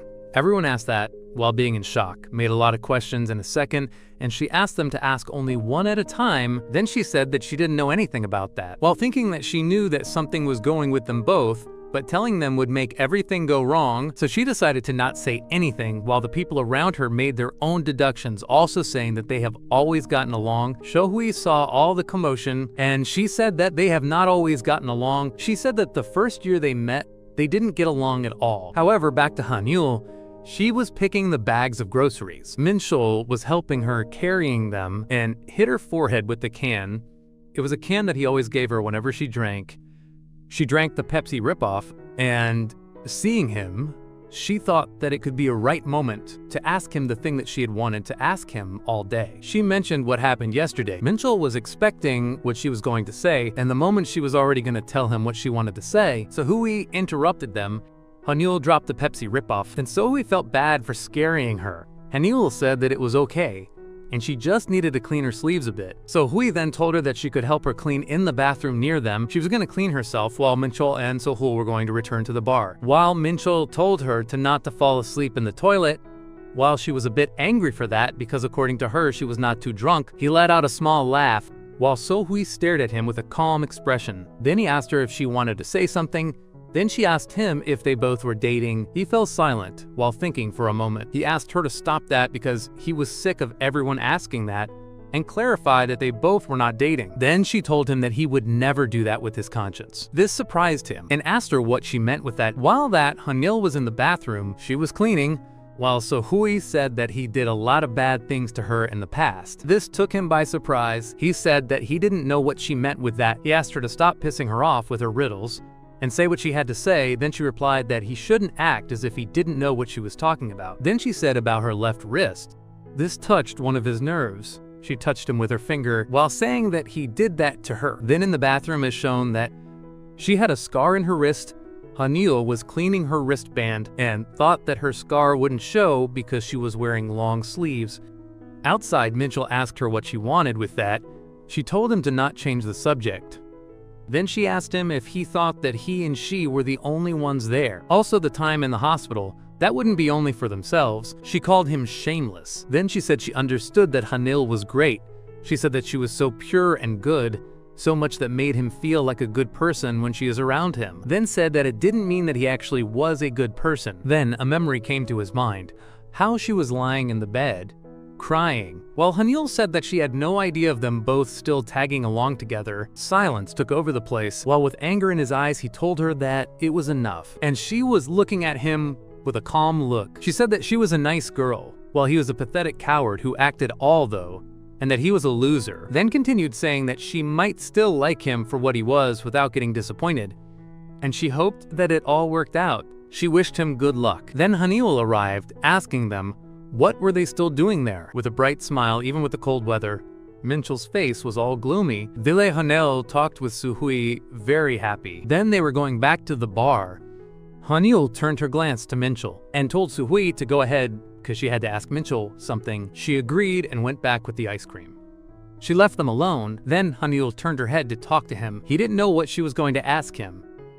Alone in the alleyway, while every light was turning off, she saw around the surroundings looking if no one else was around. Then he asked her what she wanted to talk about with him. Then after a brief pause, she asked him if he remembered what happened last night. He thought she was talking about him not answering his phone and getting hammered and not answering his phone last night. This while clenching his fist. She said it wasn't that, thinking that he didn't remember that. While wiggling her hands, she said, hey, she was going to tell him, while gathering the strength to tell him. He was curious about that. She was shaking, maybe, for being nervous for asking the question, thinking that she was going to have a heart attack. She was all red, saying to herself that she could do that. She was strong enough to tell him that. She regained her composure, but fell back. Minchul managed to catch her, was telling her, with an angry expression, that he told her a lot of times to be careful. While she thought that he was looking so pretty, her heart was almost leaving her body, and hugged him while he was wondering what was happening. This froze him in the spot, asked her what she was doing, and if she was drunk already. Then she said that she liked him. She said that she really liked him. In Minchul's mind, he was thinking that he knew his place, he knew that it would never happen, and yet that girl was there saying him that she really liked him. This was a shock in his mind. He was out of reality for a moment, thinking that those words were the last ones he thought he would hear from her. She wondered why he was not saying nothing, and while thinking that this was not the reaction she was expecting, he held her by the shoulders. He thought for a moment. She asked him what was happening, and he asked her why she liked him. He said that she should be confused. She asked him what kind of answer was that. After all, she gathered a lot of courage to tell him those words, and after thinking for a bit, he told her that he didn't want to go out with her. He said that he could not. She asked him what he meant with that. She grabbed his sweater and asked him what was going on, and she asked him if he was shocked. He didn't say anything, and she said that she knew She knew that he liked her, revealed that he told her yesterday while asleep he asked her what she was talking about. She continued and asked him that if he didn't, how the physical activity was so good. Then he covered her mouth. Then he asked her if she knew that they both were outside. She took his hand off, saying that at the beginning it was awkward, but the times they did, that she knew there were actually feelings, saying that at least from her there was feelings. This, while words were going through his mind. She asked him what he was thinking, and asked him why he did that while he had no feelings at all. While she said that it was just curiosity, this shocked her. Then he turned his head to not look at her face directly. While Sehui's words were going through his head, he was already going away when Hanyul stopped him. Then he saw her scar in her wrist. He turned and looked at her and hid her hand so she could release him. She was stunned for this. He put a scared face and turned his face away, and leaving her alone, he told her to not do that to her. She asked, "Do what?" Back at the bar, Miji was drinking water and received Hanyul and asked her where was Minchul. She said that he had to do something about his final project. Minji asked if he left. She said yes. Then she realized that she still had his jacket, saying that it was urgent. Miji noted but saw something weird about that. While Hanyul was thinking that maybe she caught him off guard, however, she could see him at school and fix what had to be fixed. Also, she had the excuse of returning him his jacket so she could talk to him again. All this while Sehui was smiling, knowing what she had done. The next day arrived. Hanyul was standing in the middle of the school and thought that he should be arriving soon. Then she saw him coming out of a building and called him. Then she asked him if he got home safe after he abandoned her. She was going to talk, but he passed beside her without paying her any attention. She turned around and saw him walking away, wondering what was happening. Then she thought, what if she never saw him again?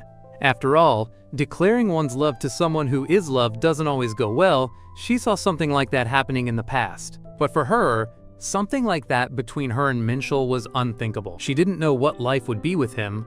Far from her, she knew he liked her. For her, it was illogical for her to be away from him. She wanted to go to him and force an answer from him, but no matter what she did, she couldn't take another step forward to reach him. She knew that things would never go back to what they were, but if they can never go back, it would hurt her a lot, and thought of the possibility of him saying no again to her with that same face. She wondered how it all came to this. Later that day, Jahui was walking the campus, and people were greeting him. And say Hanyul standing there, he greeted her and saw tears falling from her eyes. This surprised him. His heart started beating, wondering why she was crying.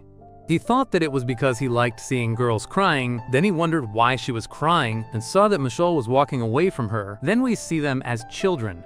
Minchul started talking to her, saying that they both were going to Star School next year, and asked what if they were not in the same class anymore. She said that, in fact, they would not be in the same class anymore. This made him feel bad. Then she asked him why he was feeling down, if he was going to make new friends. He said that he didn't need any new friends. She asked him to not be so bashful. Then they lied down in front of each other. Then she said that if they were not in the same class, then she would go to visit him every day. It was okay for him. He even smiled. Back to the present, Hanyul was lying down wrapped in the blankets. Then Miji arrived and greeted her, went to her and asked her to show her face. She helped her wake up, and Minji told her that she yawned like 1,000 times. Minji asked her when she was going to tell her what was happening to her. She told her that she was a terrible liar, and patted her head. Also pinched her cheeks, telling her that whenever she felt ready, she would be right by her side. This lifted Hanyul's spirit a bit. Then Minji stood up and told her that she had to get ready and had to go to the bus. Hanyul asked what. Minji told her that they had to vacate the dorm today. She asked if she had forgotten that. She said that she forgot, and Minji started to stroke her cheeks to make her wake up at once. Then in the bus station, they were checking if they had everything. Hansel said that she was right, and she was just waking completely up. Hanyul asked her where was Johan, and Minji said that he was in Seoul. Then they started to wait the bus. Hanyul didn't want to leave before seeing her off. Then Minji saw her while worried, told her to let her know what she would be eating the next day so she wouldn't worry about her. Then Minji left the station. In the train she had to go, leaving her alone. Then she sat down in a near bench, thinking about something. A lot of moments with Minchul flashed through her head. How they kissed and they enjoyed it. How he used her as his personal pillow. His beautiful face. And how cute she thought he was. And the rejection. And how he told her to not to do this. She was all alone in the station that was getting empty for the people who were leaving, saw the hour in her phone, and wondered how she was going to talk to him now. She didn't want him to give her another bad face again. She was lost in thoughts, thinking about what to do, saying to herself that it really scared her. She walked the station while thinking, how should she even look at him now? While eating, thinking that she might start acting awkward and he might notice how she felt. Maybe her mother would notice and would start bombarding her with questions, wondering what she could do if her mother notices. Also, she knew that his brothers would be at her home for the New Year's holidays. They might ask her. Then she was sitting down and drinking from a can. Then she saw that the entire station was empty. She wondered what time it was. She saw that it was already 10:35. She realized something. She realized that she had lost 5 hours and even missed the last train. She felt very bad and her belly made noises. Then in the bathroom, she thought that she shouldn't have wolfed down that much food. She saw her reflection in the mirror. She remembered a time when she and Michel were getting late to a bus. She was saying that if they arrived late, then there would be another bus. Then he told her that one day she would be very sorry when she misses the last bus. Then she pulled her from the backpack and told her that she should be at least 5 minutes before. Another time she was eating with Jae Hui. She was angry because he told her to eat a bit slower. He asked her if she was overeating because she was stressed. She said that she was stressed for the next monthly evaluation. He asked her who would take care of her if she is sick. Then she said that okay, she would stop overeating. Then he told her to just slow down. Back to the present, she was still looking at the mirror, but got sad. Already night. She was walking outside the station, giving small steps, then noticed someone else's figure in the distance. It was Johan hugging Yuna. Yuna got all red. While Johan didn't care about her presence, Haniel was just looking at them. The situation was a bit awkward, and Haniel started crying. They asked her why she was crying. After a while, they arrived to one house. Haniel got out and thanked Yuna for letting her stay there that night. Yuna said that she couldn't do anything more because she missed the last trains and couldn't go to her dorm. Then Yuna asked her why she was crying, something that Haniel didn't want to answer. She said that that was because a lot of things that were going on. Yuna got a little angry because she gave her a place to stay that night, and she didn't want to tell her. Then Haniel asked Yuna why she was hugging Johan. Then Yuna was the one flinching now. The atmosphere was completely gloomy because they didn't want to talk about that at all. Yuna then was going to take a shower, and Haniel was going to tidy all up.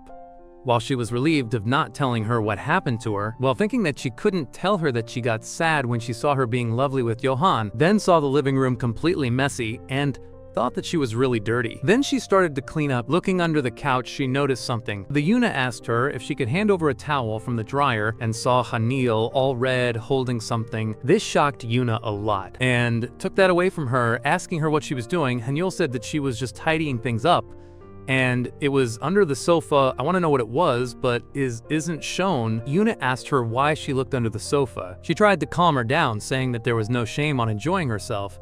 Then she said that, of course, she wasn't expecting to see something like that under the sofa, but there was nothing wrong with that. Then Yuna asked her to never tell this to anyone and stop being coy. She then said that she was not acting coy, that she had never done something like that. But then she realized something, remembered when she was in the bed, he entered the room, and the situation was very bad. One day she was laying down in the bed happy because the day was over. As she didn't have to go to the school, then she could stay in bed all night. The cat was sleeping below her bed, while she was thinking that she had not heard anything about any school she applied lately, but the possibilities are that she got into at least one of them. She turned around while resting and thought that she couldn't believe she was already going to college. She could now select her own classes, and now she was excited for that, unaware of the hell of registering into her classes. However, as they say, ignorance is bliss. She thought that she was going to have a great time at the orientation school trip, because when her brothers told her about the school trip in college, it sounded very fun. Then she remembered when they told her, one of them was asking her if she was going to start drinking in college. She wasn't sure that she should follow advices from a guy who was just rambling about his drunk escapade, but the other guy told her that she was going to be okay if she drank in moderation, something that the subscribers of this channel would never do. They would never drink any tear of alcohol, right, subscriber? However, in this manga, they do. Then the other guy told her that she should be careful with those who were nice to her for no reason. While playing with a PSP, I want a PSP so I can play Monster Hunter Freedom Unite and GTA Sotri Saga, but I rather the DS. The DS is by far better in my opinion. By the way, back to the story, what he meant was that she had to be careful, especially with guys. She wondered what he meant with that. The other man said that she was not interested in guys anyway, so there was nothing to be worried about. She said that he was wrong, after all. She would like to have a boyfriend. This made everyone there white as a sculpture. One of them said that why have a boyfriend if she had them, but she said that it had nothing to deal with them. They agreed. The other complained because Arathalos killed him. Back to the present. Of the past, she hugged a pillow excited because she thought that it would be nice to have a boyfriend. Then she thought about all the things she could do with her boyfriend if she managed to get one. Even holding hands?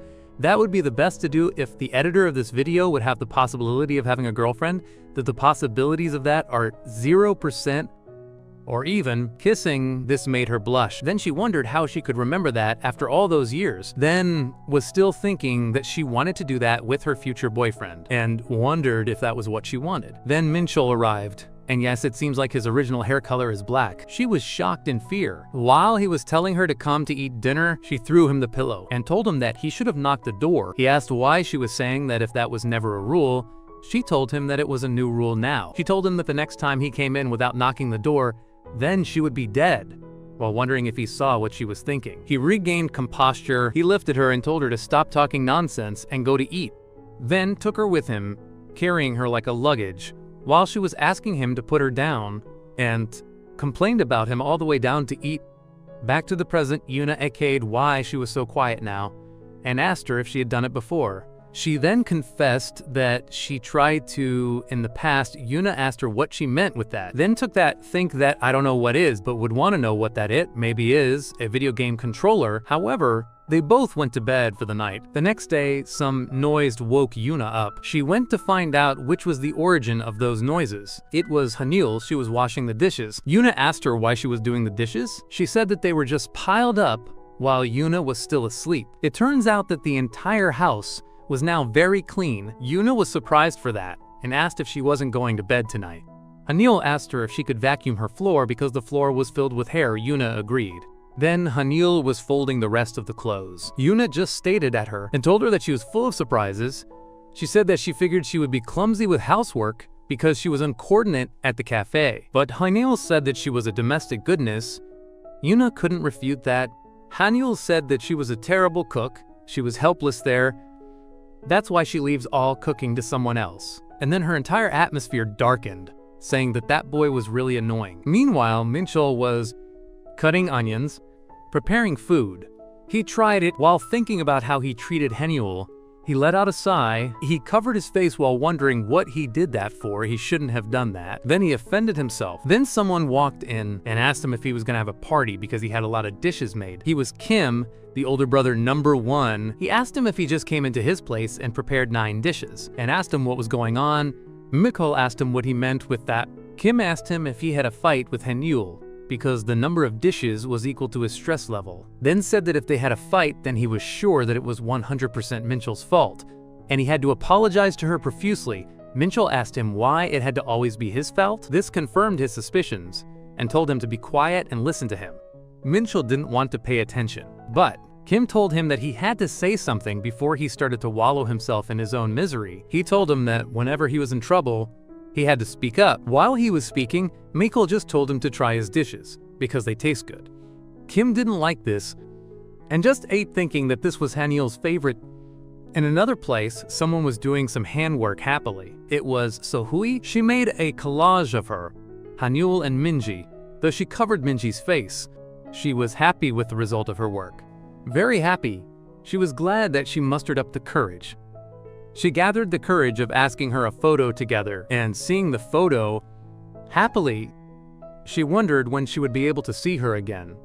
Back to Minchul's place, Kim told him that they should go to see Mom right away. Minchul didn't know why, if they should be going until New Year's Eve. Then Kim asked him if he didn't want to go see her. After all, they haven't seen him in almost a year.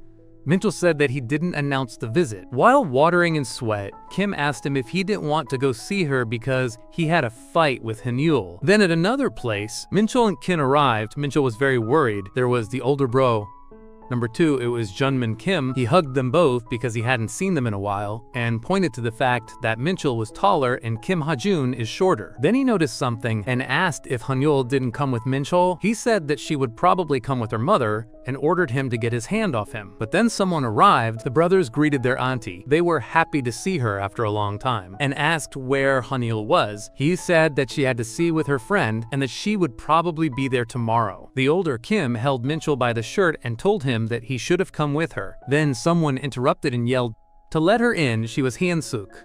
Told the brothers to come with her now and stop intimidating with their hi, though the small one was innocent. Kim Junmin asked her if Hanyul was really coming tomorrow, and she said that she guessed so. The younger Kim asked him to not pester her, and he apologized, saying that he hadn't seen her in a while. Then they entered the home to get comfortable. Minchul was going to take advantage of them being distracted, but then they thought it was going to be a good idea to call her. They thought that it was going to be a good idea, but Minchul didn't like this at all. They called her, and she answered. They were thrilled of hearing her voice, and they started talking while Minchul was trembling in the spot. They asked her if she wasn't eating snacks while she was eating snacks, saying that she wasn't eating snacks.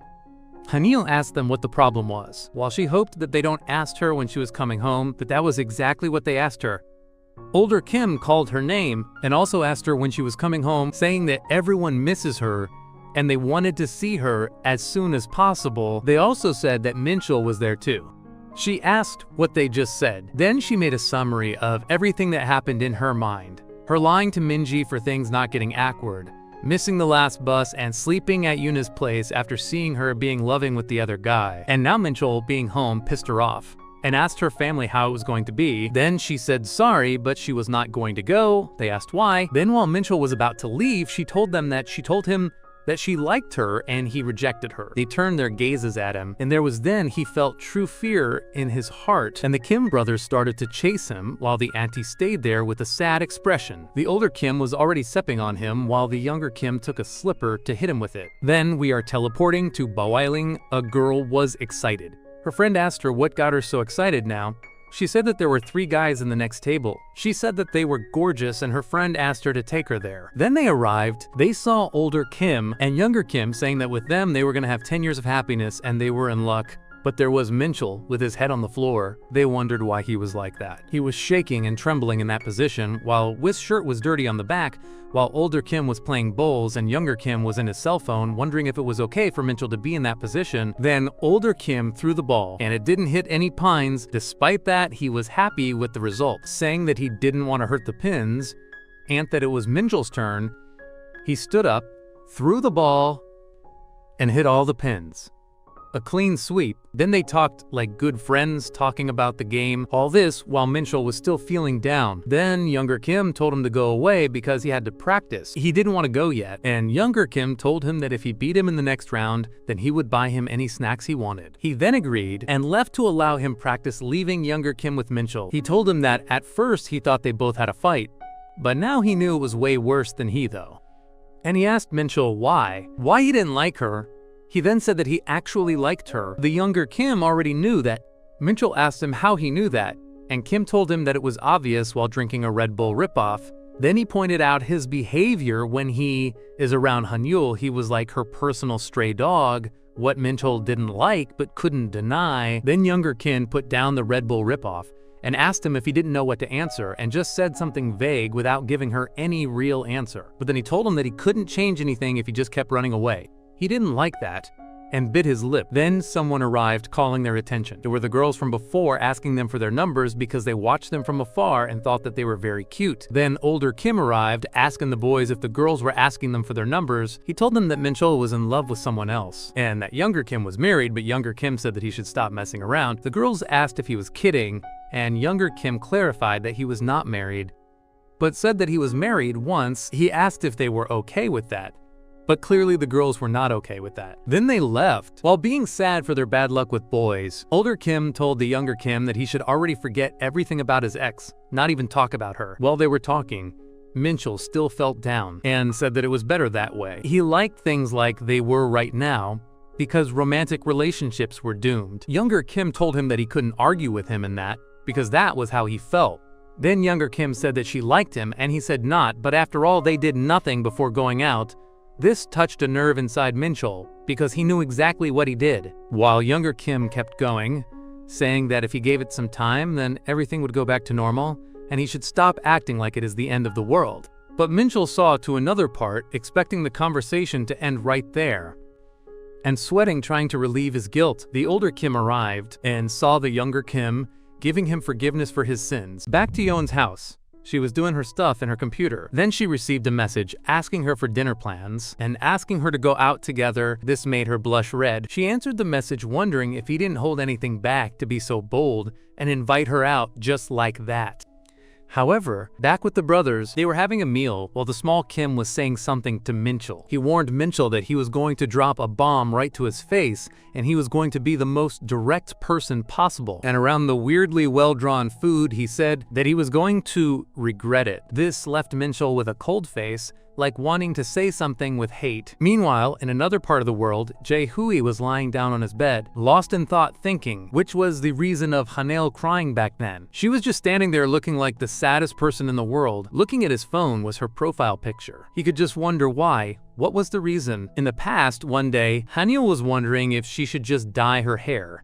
Minchul asked her what color she wanted it. She thought for a moment and said that white blonde. To this, Minchul replied that it would be too dramatic for her first try and said that it would be at least 3 bleaches and asked why she wanted it blonde. Hanul replied that it was because it would look cool. Minchul doubted it, but later Hanul was screaming in fear. It was because Minchul had just dyed his hair blonde. Hanul was perplexed, while Hanul said that he looked just like an idol. She said that he could be her grandpa though. And while Hanul was going to dinner, Minchul wondered to himself if it really looked that weird on him. Later, they were in a place to pierce Hanul's ear. She was trembling, really shivering in fear for the possible pain on her ear. While the person attending her said that she needed to relax, Minchul pointed to the fact that she had been like that for about 20 minutes now and said that maybe she really didn't need to pierce her ear, but she said that she needed to because Minji had the cutest earrings in the world, so she wanted them too. Minchul told her to stop complaining about the pain then and get over it already. After all, it wouldn't hurt her that much as she imagines, while she was sad for being so scolded. Then Hanil said something, asked Minchul to do it first. Minchul was left frozen for this petition and asked her what she meant by that, this while Hanul was begging him to please do it before her and asked him to do it and tell her if that hurts or not. Minchul didn't know what to say to this strange petition, while the piercer told him that he needed to decide since she had another customer waiting. And Hanul had doggy eyes begging him to do it, and Minchul obviously didn't have the guts to say no and ended up giving up on that request and did it. Hanul was happy for that, showing her brand new earring. Minchul just stared at her, not saying a thing, and she saw a couple drinking a coffee. While she said that she would want one day to work at a cafe, to this Minchul asked her if there was something she didn't want to do, while mocking her, saying that making coffee was not as simple as she thought, and she said that maybe she could be the dishwasher and that he could cook. Minchul said that it was stupid because he was looking for well-paid jobs. Then in the present day, she was working at a cafe, while Yoon was attending a known customer. Johan said that he wanted to try something he hasn't tried yet, but he had already tried everything. He tapped Yeon's finger and tried to invite her out this weekend, but she asked him to quit it, pushing his face far from her. But he licked her finger. This was a bit gross for her, and hit him in the chest, and angry with him told him that he should just drink water. Hanul stared at her, and Yoon asked her why she was looking at her like that. She answered that back at the train station, they both were being so close to each other. This made Yoon flinch. She asked her if they both were dating, but Yeon said that no, they were not, and said that she would never date a person who was barely a pup. Johan just scratched his forehead and acted as if nothing was heard from his ears, and said that she blushed a lot in front of that pup, and mentioned what had happened back in the train station. This made Yoon very angry. Then she proceeded to drag him to another place, while Hanil just stared, admiring how close they were now, and then thought a bit, wondering when was the last time she was with Minchul. Then she received a call. It was from Jae-hui. Meanwhile, in an alley, Yoon cornered Johan, asking him to quit it. He asked her quit what? She said to quit everything, while he was just thinking that she looked like a hissing cat. He was out of himself in thought and kissed her neck. Blushing, she asked him to stop doing that, but he asked her to listen to what he had to say. He said that he was serious, and asked her to be honest about something, and asked if what they did that night, she didn't enjoy it. The way he hugged her, when he asked her to close her eyes, remembering that day better, She was looking at a mirror. She was wearing a cute dress, getting ready for the day. Then she tried a more casual outfit that would make her show more of her back beauty, or another outfit that would make her look a bit more demure, but she said to herself that it was definitely not a date, and threw all of her cute outfits aside. Then received a message telling her that she would want his prize today. A while later, she was waiting for him in the spot they planned. She was shaking, wondering where he was. After all, it was already the time and place they agreed to meet. She was freezing. Then she looked her own reflection in a mirror, and while Johan was arriving, he said to herself that she looked casual. He got closer and told her that it was like she always looked like this action out of nowhere scared her, and asked him where he was. He replied that he had arrived a minute ago and gave her a bag of paper. It was bungeopang. Is a fish-shaped passeries stuffed with sweetened red bean pasted? Very yummy, I'd say. She accepted it but didn't say thank you to him, and began eating it anyways, while thinking that it was yummy and tasty. Then she proceeded to ask what they were going to do today while she kept chewing. He thought about it for a while, and she was taken to a spa. She asked him if for him it was his idea of a prize, and called him weird. He said that it was warm and toasty there. She agreed to that statement but wanted to contradict him. She could not, so she agreed with him. She asked him what he was reading. He said that he was reading a knockoff of One Piece called Two Piece for copyright reasons, and she asked him if that manga was any good. He was surprised that she hadn't read it, but she replied that comic books are for kids. He asked her then why she read webcomics, that is the world where they were, and she said that comic books and webcomics were different. Then he handed her a few of One Piece's knockoffs for her education. He saw the Gorilla D. Luffy, that was the wasted brother of Monkey D. Luffy, and the triputation on the cover formed by the Makimadaras, and asked Johan if he was not one of those comic geeks. But he was already reading another one, while Yoon was wondering why he would take her to a spa as a prize. After all, she thought that he was going to do a move on her. She started reading and wondered if she misread something, and maybe he just wanted to hang out with her as friends like they used to do in the past. But then she remembered how he told her that he liked her, and a lot of questions flooded her mind. Then she accepted her current situation and immersed herself in the reading works. He asked her if it was any good, but she told him to shut up while he was feeding her snacks in her mouth. She kept reading, maybe ignoring his presence, while he just stared, thinking that she was looking so adorable and that he just wanted to bite her cheek so badly, but just kept feeding her a bit more. Time passed, and he realized that it was getting late. He called her attention, but she just fell asleep. He poked her cheek, but she didn't wake up. Later outside, she asked if she really fell asleep while reading that copy of One Piece, and guessed that she wasn't going to get any sleep that night. While he was mocking her about being able to sleep anywhere due to a comic book called manga, she asked him if he was sure that it was the right way he wanted to use his prize. But he said that he never said this was his prize. This statement left her froze in the spot. She reminded him that he said that he was going to use his prize today, but he clarified that he never said that this was his prize. She trembled a lot, wondering what his real plan was, and asked him what was the real prize, and told him that today was the only day he could claim it.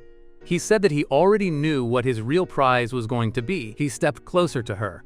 She asked him what he wanted, and he told her he wanted her face, that his prize was going to be touching her face. She was surprised and got closer. He said that he could see her better now. She didn't know what to say, and in shame looked to another place, thinking that his gaze made her feel all tingly. He said that she hasn't changed a bit, pointed to her facial expressions while touching her face, noticing her long eyelashes more. She asked him how he noticed that they were long. He said that every time she cried, she always looked at them from below. The tears that were hanging from her eyelashes, but they looked different from that angle. Then he asked what she thought about him. While holding her arm, he asked her if he hasn't changed a bit, placed her hand in his face, telling her that she could touch him. She couldn't avert her gaze from his face. Then she could appreciate his face better.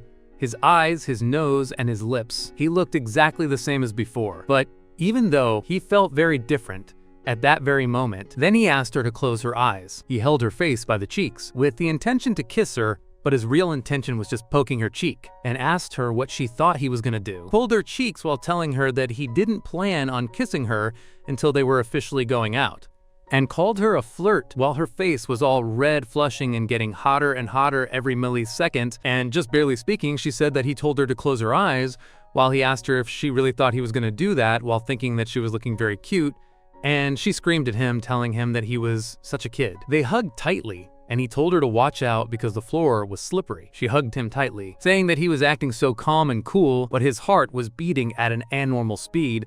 She could hear it and feel it through his coat. He admitted that it was true. After all, he was standing up close to the person he liked. Telling her that he really liked her, he then said that she always said that he was a kid, but he was old enough and she didn't have to protect him anymore. And his only wish now was that she could look at him different than just a kid, and while squeezing her body, asked to please look at him differently. But her instinct told her that someone else was coming to their position. Back to the present, she was just remembering all that they did that day. She pushed him aside and told him that it was enough, because she had to go back to work. She walked away with the intention to keep working, while Johan just looked at her while she was walking away from him, while thinking that he could feel how they were getting closer and closer, but he didn't know what to do with her, while she told to herself that Johan was so wonderful. But that fact was the thing that really scared her. Then she got back to work. Hanyul noticed that she came back, and Yoon saw that she was with her phone, so Hanyul didn't have the opportunity to mock her. Yoon asked her who was the one she was talking to in the phone. She said that it was Jae-hui. That fact surprised Yoon. Hanyul said that she got a missed call from him, but he didn't answer her calls, and she thought that maybe he just called her by accident. She asked Yoon what was wrong now. She replied that it was nothing and that they should just close the store now. The Prak said to close the store. Then, while Yoon was thinking that she hated to flinch when she heard that name, Hanyul wondered if Yoon still had feeling for Jae-hui, but tried to convince herself that maybe she had a change of heart. But then the image of Minchul came to her mind, but she told to herself that she needed to erase his face from the data center of her own mind. Then Yoon called her attention and asked her to pick a Swift tomorrow, because the person who was going to do it called to inform that was sick. Then Hanyul checked, but was frozen for something she looked in her phone. Yoon asked if something was wrong. Then Hanyul fell to the floor and asked in a hurry if she could leave early right now, and told her that she was going to pick the shift tomorrow. Yoon said yes, and Hanyul immediately left the cafe, leaving Yoon somewhat scared. Then Hanyul was waiting in another place that night, sliding through her phone and having a chocolate box at her side. She was eating one of them while thinking that it was her first birthday as an adult, while Minchul was lighting a cake in his room, when he remembered when Hanyul got to the 19 years old. Minchul was congratulating her, celebrating because under Korean law, they were going to be adults on the new year. And she was happy because something was telling her that her next birthday was going to be very special. But Minchul was not so excited as her. Hanyul was looking at him, and with a funny look in her eyes, told him that it was already past midnight. He also had that look in his eyes, and told her to make a wish. In another memory, Minchul was seeing a note of her mother whom had to leave because it was time for her to work. Minchul took it.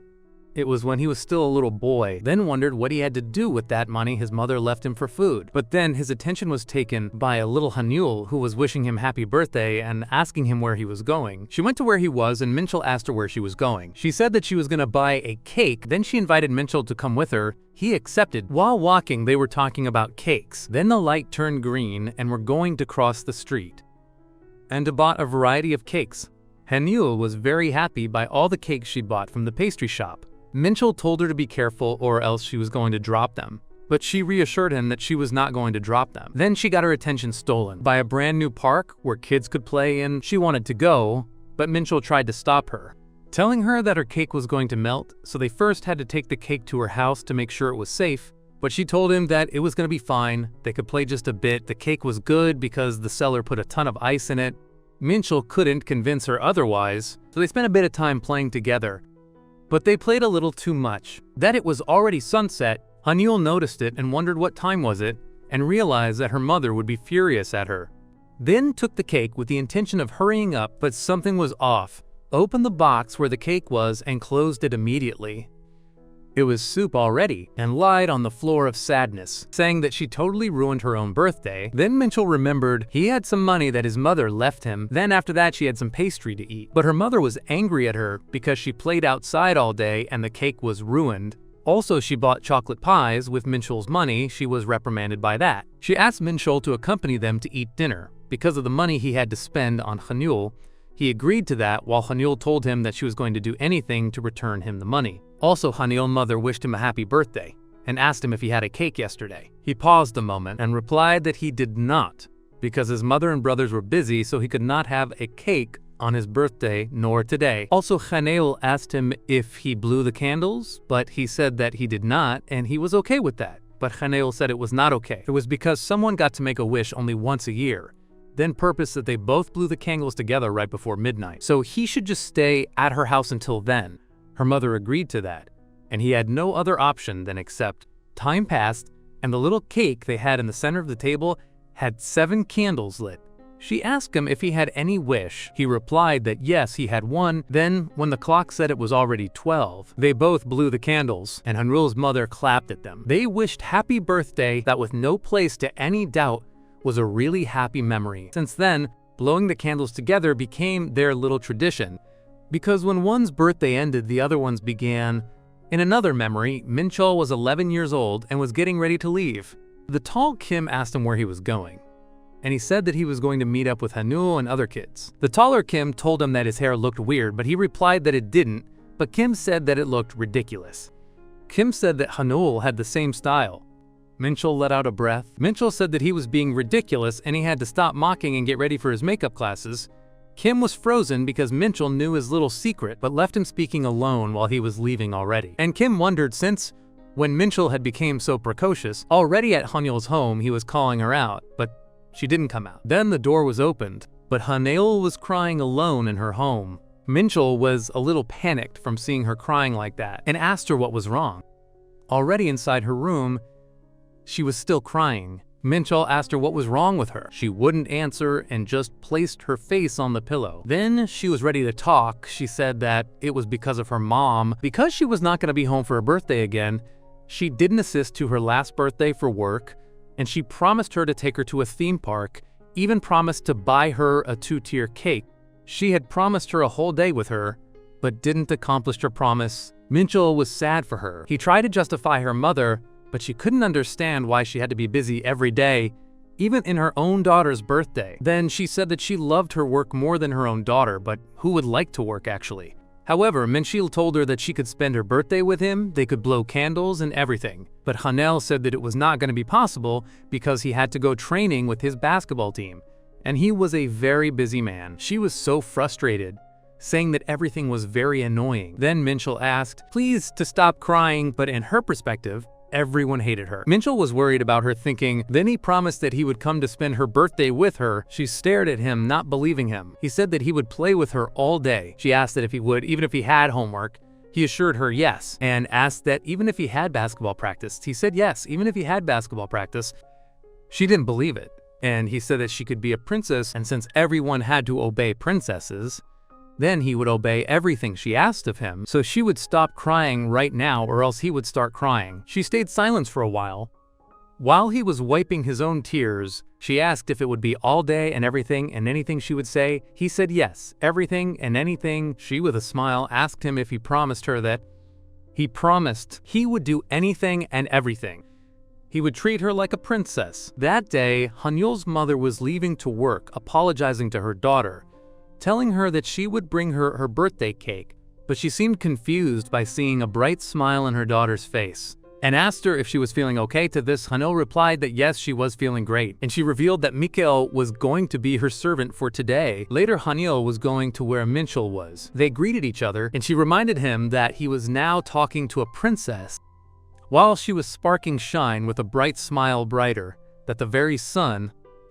So he greeted again, calling her Your Royal Highness. This made her heart very happy. Then she ordered him to take her to the playground. He agreed to it, even carrying her belongings for her. Another day, Minchul was waiting for her outside her department. He was sending messages to Hanael, telling her to come outside now or else they were going to be late. Then he screamed at the window, asking her to come now or else they were going late, even called her princess. She suddenly came out of her home and claimed that the princess just came out of her castle, and as a servant, he was going to carry her bag. At school, everyone were wishing Hanael a happy birthday. She was thanking everyone for their good wishes, while everyone were thinking how close Hanael and Minchul were. That much that even their birthdays were next to one another. Even they were born together, however. The teacher then got into the classroom and asked everyone to just sit down. Minchul was listening to class but was about to fall asleep. Hanael told him to just take a nap. After all, this period was not that important. He agreed and asked her to wake him up when the teacher comes back, and while he was at it to think what to eat after school. Then he fell asleep over his desk, but when he woke up the class was already over. He thought that the class was empty from his point of view while he was wondering why she didn't wake him up, and asked the princess what she wanted to eat. He asked her again, but there was no answer. He asked her why she was not saying anything, but everyone in class was hearing how he was calling Hanyul a princess and just stared at him with faces that looked like idiot faces. He thought to himself deep inside that he was already bricked up. Later, at another part of the school, two girls were asking Hanyul if she and Minchul were boyfriend and girlfriend. Angry, she stated that it was not the case. Seeing that she got angry with that question, both girls decided to leave her alone, leaving her quite annoyed, while other classmates were mocking her while trying not to laugh. The reason of their mockery was because they heard him calling her princess, and now they knew that for him that was her nickname, while she said that it was just an old habit. After some time, she was already fed up of classmates asking her the same thing. The entire class had been bothering her all day, while the real culprit was out there playing basketball, while one classmate told her that it was not a surprise at all, since only couples had that kind of nicknames. But from her perspective, calling someone a princess is way too cheesy even for couples. But Hanyul wanted all that mockery to be over already, and when she revealed that he called her princess was because he was her servant, everyone thought that it was even creepier. While one of her male classmates said that she was taking it too good, even though anyone else would be crazy, she was taking too lightly. She said that when they got home, he was the one who actually did the bomb dropping. Then the classmate saw the scarf she was wearing and asked her if that was something she got from Minchul. She said that it was, since he had gifted it to her for her birthday. Her classmate really liked it. Her male classmate pointed that Minchul had a really good taste, and her other classmate asked her what she gave to him, and she said that she gave him some pain-relieving patches. The classmates were left frozen by her answer and asked her if she really gave him that for his birthday. She said that it was the perfect gift since he had been feeling pain in his shoulders from the practices, so she gave him a bit of everything. She said it so proudly, while her classmates were just stunned for the poor gift she gave to Minchul. And they said that pain-relieving patches were not a good gift. This surprised her a lot, claiming that he loved it, but for them, even if she gave him poison, he would love it. After those memories from their past birthdays, we come back to the present. She was just sitting there near the ATM with a blown candle on a little cake, saying that she missed him a lot. Since she could remember, she had spent all of her birthdays with him. She just felt helpless that moment. Her heart felt empty since she really missed him. Also, while crying, she thought that Minchul was such a jerk. She started crying uncontrollably, thinking that he was going to make her cry all night. Alone outside a convenience store, in another place, Minji was in her bed ready to sleep. Wal was using her phone with a screen on the back, thinking that Hanyul might probably be wallowing still, and wished Hanyul a happy birthday while thinking that she should take her out once she came back to Seoul tomorrow. Meanwhile, Hanyul was still a little sad while eating the cake alone. She told to herself that self-pity could not change anything. Then she walked the empty Seoul streets all alone. While her tummy still wanted to ask her for food, then she noticed that a group of 3 male youngsters were the other side of the street. Among them was Jae-hui. She was wondering if she should go say hi. Then he noticed that she was there. She waved at him, but that gaze was just a reflex. He turned to the other side to go with his friends, leaving her alone, saying hello to the nothingness while wondering if he did not see her a while before in a room for a child. He was playing doctors with a little Haewon, who was asking him what was his symptoms. He said that he was thinking about her and he could not stop it. At night, at the morning, and even when he studied, practically living rent-free in his mind, and he had no control over that. Then she asked what else he had. He said that he didn't know what to do, but pointed that the stethoscope was a lit too far up, almost in his throat. Then she made sounds of a medical machine, saying that the diagnosis was in progress.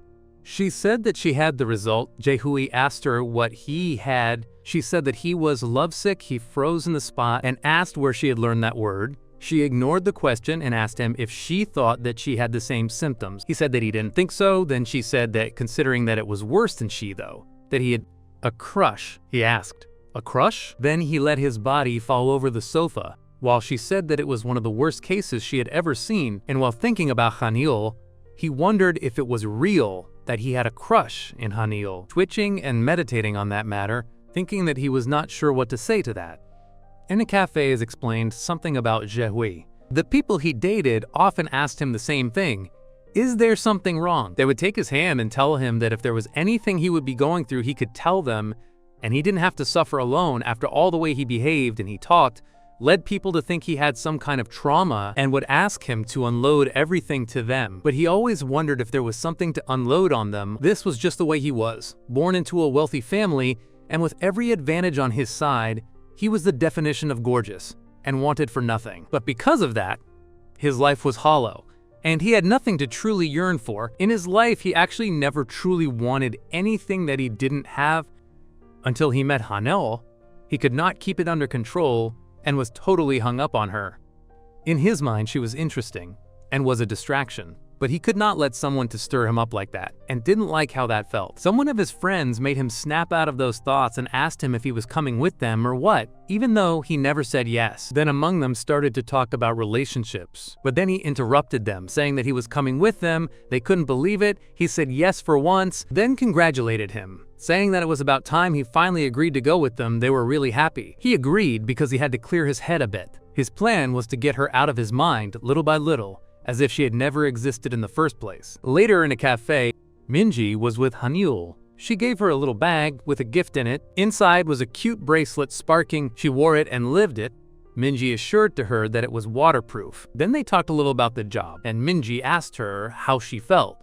Hanul didn't understand the question. Minji said she didn't know what was going on, but for her it was obvious that something bad happened, and said that if something bad happened, then she should just talk to her. After saying that, tears streamed down Hanul's face, saying that she was not okay. This made Minji jump from her seat and asked her what was going on. Han revealed that she got dumped. Then Minji was processing that answer inside her head, then made a lot of theories in her head of who dumped her, if Minchul was involved, and what exactly about that is what made her cry like that. It was way too much for her mind to process. Then connecting all the wires in that matter, she took a decision. She was going to kill him. Then she told Hanul to wait a bit. She was going to get some tissues for her to clean her face. But Hanul noticed her gloomy attitude. It was not her intention to make her worried or anything like that. Her tears just came out as if nothing. But then from behind, Sohui arrived. With a smile, she greeted her, saying that the meeting right there and now was just a coincidence. 12 hours ago in Minchul's house, Ho-jun had sent him a birthday present. It had to arrive yesterday, but it arrived today. It was chicken, and that was good. Ho-jun said that it was Hanul's birthday, and he should just call her. Hanul said that he could not do that. Ho-jun was just staring at him and asked him what he was doing, that he liked her and still dumped her, and now he was all antsy, then asked him what he wanted to do. Hanul said that he just wanted to be her best friend, just like before. Ho-jun asked him if it was enough, and Hanul replied that yes, it was enough. Then Ho-jun asked him what if she got a boyfriend. It made Hanul's hand flinch. Then Ho-jun asked him what if she gets married and builds a family with somebody else. Asked him if he could handle that. Then he imagined Jae-hui's face of satisfaction, making him crush the fruit he was holding, leaving Ho-jun perplexed. Then he said that his problem was that he was overthinking the situation. He should learn from Junmin and be more blissfully unaware, even though it would be perfect if they both learned from each other. Hanul asked him where he was anyways. He said that he'd been cooped for too long and went to Seoul earlier today. Maybe he was partying like it was his birthday. However, with a shove kick, he said that it was enough talk about him and asked Hanul when he was going to stop being so annoying, told him to stop complaining and call her already and beg her for forgiveness, and maybe that way she would forget everything and they would be able to start a relationship, and told him that sometimes things are lesser of a problem than he imagined. He thought that it was not that easy in reality, but questioned to himself if he was right. The possibility of facing her things may become easier. But he didn't know what he should do next. After all, he was annoyed to himself too. But exactly 17 hours later at a bathroom, he was covered in water, with her below him, hugging each other. Maybe the universe would give an overthinking coward a second chance. But before that, Hanul was still at the cafe of before, talking with Sohui. They were happy to see each other so soon. She said that their current encounter with each other must be fate. She asked Hanul if she had came alone. She said no, and that she was there with Minji and went to the bathroom, asking her to take a seat in the process. Sohui asked her if today was her birthday. She had seen that in her social media, then said that she didn't have the chance to prepare a present for her, but took out a keychain and told her that she wanted to give her that. It was her own favorite thing, but hearing that, Hanul said that she couldn't take that. But Sohui insisted, saying that she wanted her to have it. This made Hanul happy. She thanked her for the gesture and said that she would take care of it. This drew a smile on Sohui's face. and blushed a little, then asked her where was Minchul. She said that she was always together with him in her birthday, so it was a little weird for her to not see her with him today. This made Hanyul a bit worried and was thinking on something to tell her. She scratched her neck looking for an answer to give her. Then Sohui said that she overheard her conversation with him, and this took Hanyul by surprise. When she told him how she felt, and he turned her down, she heard it when she came out of the bathroom. And when she heard it, she quickly came back into the bathroom because she didn't feel right to keep listening. Asked her if she felt okay, and Hanyul said that she was okay, but couldn't hide the tears streaming down her eyes.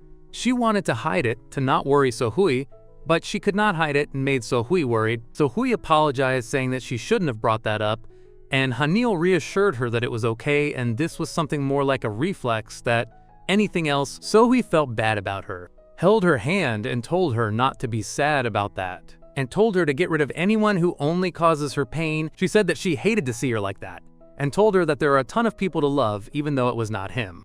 Hanyul was thinking about what she said for a while, seeing the light smile of Sohui while she said let's be happy. However, in another place in Seoul the party was on, there was Jaehui, thinking that he should not have come out of her home while a girl was getting closer, calling him handsome. Asked him if he was having fun. He said that he wasn't having fun. Then he said that he was going out for a smoke while the girl asked her that where he was going. He was enjoying how he contaminated the fresh air with the smoke of his cigar. Do not smoke, guys, it is bad. He was looking at the sky, beautiful sky, and said that it was a beautiful Hanil by accident, because Hanil in Korean means sky. This fact made him think that it was ironical. Someone called him saying that he was a handsome dude who was the older of the Kim brothers, and asked him if he's got a light. Johil happily lit his cigar, and he thanked him a lot. Then pointed to the fact that he called someone handsome, and he turned his attention right away, as if he was well aware of his looks. This was true because someone just had to look to this male to notice that he is pretty handsome, just like any other character in a manhwa. Then Tall Kim asked him why he just stares at him and said that just to be clear, he liked women, not men, but he looked familiar to him. Then said that maybe he was wrong despite him having a pretty memorable face, and said to be sad because he was getting old, because he was near his 30s, and Jaehui said that he was 24, so he looked younger than Tall Kim. Then Tall Kim called him a baby and said that they could call each other bros, like the Z-Bros CM Punk and Roman Reigns. Then, getting personal as fast as possible, Kim asked him if he was worried about something. Jaehui asked him what he meant by that. Kim said that he could see that his mouth was smiling, but not his eyes. He replied that he came here to clear his mind, but there was no use. Then, Kim asked him what seemed to be the problem, telling him that he seemed to be getting swept away by a girl. He denied it despite being too obvious at a first glance. Kim embraced him with one arm and told him to not do that. Told him to not resist and go with the flow. While Kim was saying that he should let it to be swept away and maybe he would like it, the image of Hanenul was projected in his mind. Then Kim said that he was still young and was cute, actually, but Jaehui said that he was getting too close. Among that, he thought that Kim looked somewhat familiar and thought of the possibility of having seen him before. Then the image of Min Cheol projected in his mind. This left him paralyzed. The similitude was incredible, and wondered of the possibility of them being related. This while Kim was answering a call saying that he was with a friend and would be back home in probably 2 days. Then Kim in the call commented about Haniel's birthday. This called Jaehui's attention. Also mentioned about Minchul, commented about calling her at midnight but not answering, commenting that she should be really upset, and wanted to smack Minchul for good. Then he finished the call. Kim noticed that Jaehui was a bit uncomfortable by this situation. However, in another place that seemed to be a bus, Hanyul was sat on a seat as a passenger, going to another place. Remembering what happened back at the cafe with Sohui, after she said that they should be happy, Hanyul thought that her words were true, that there were a lot of fish in the sea. Then after a brief moment, she said that she was right. Thinking about all the men there were in the world, this made that half the world would be a potential love interest for her. While thinking this, she could only think about one person who couldn't get out of her mind. She didn't know the way she could stop liking Minchul. While flooding her mind with these thoughts, Minji was coming back from the bathroom and asked what was Sohui doing there. Then she stood up apologizing because she needed to do one thing and it couldn't wait. Then after a brief moment, Minji said that it was okay.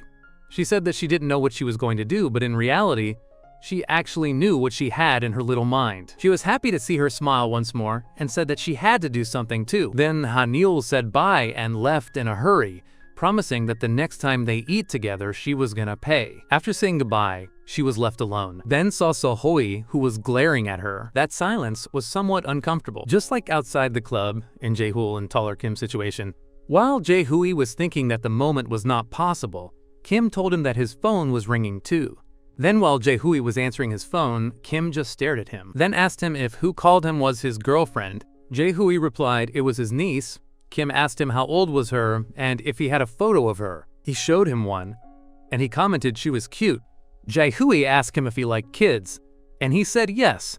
He had one little cute kid back home, not the Epstein way. He said her name was Hanyul and she was pretty cute. This seemed strange to Janul because he was talking about Hanyul, an adult woman, as if she was a toddler, but thought that it could be a coincidence because two people could have the same name. He asked him if she was his niece, but he said that she was his neighbor, but their bond was thicker than blood, and he had seen her to grow up since she was an infant. Then he showed him a photo of her, saying that she was an adult right now, but still kept the cuteness she had when she was a child. There was a photo of him compressing her cheeks with a smile. This confirmed the Jae-hui's suspicions, thinking that the country of South Korea was small, and if they would end up the un-regimen, then it would be only one Korea, and would have the opportunity of not seeing anyone who knew Hanyul, while Kim said that she was the cutest woman in this world, also showed him a ton of photos. Then he thought for a moment while Kim's attention was drawn to that, and asked him what was happening. He replied that he had to go now. Kim asked him if he was leaving just like that, leaving him all alone, sad because he didn't even ask him his name. However, in the quiet streets of Korea, Jae-hool was just walking alone in the darkest of nights, then let out a brief laugh. While feeling something that he could not describe, he held his forehead thinking that he cannot erase the feeling he had.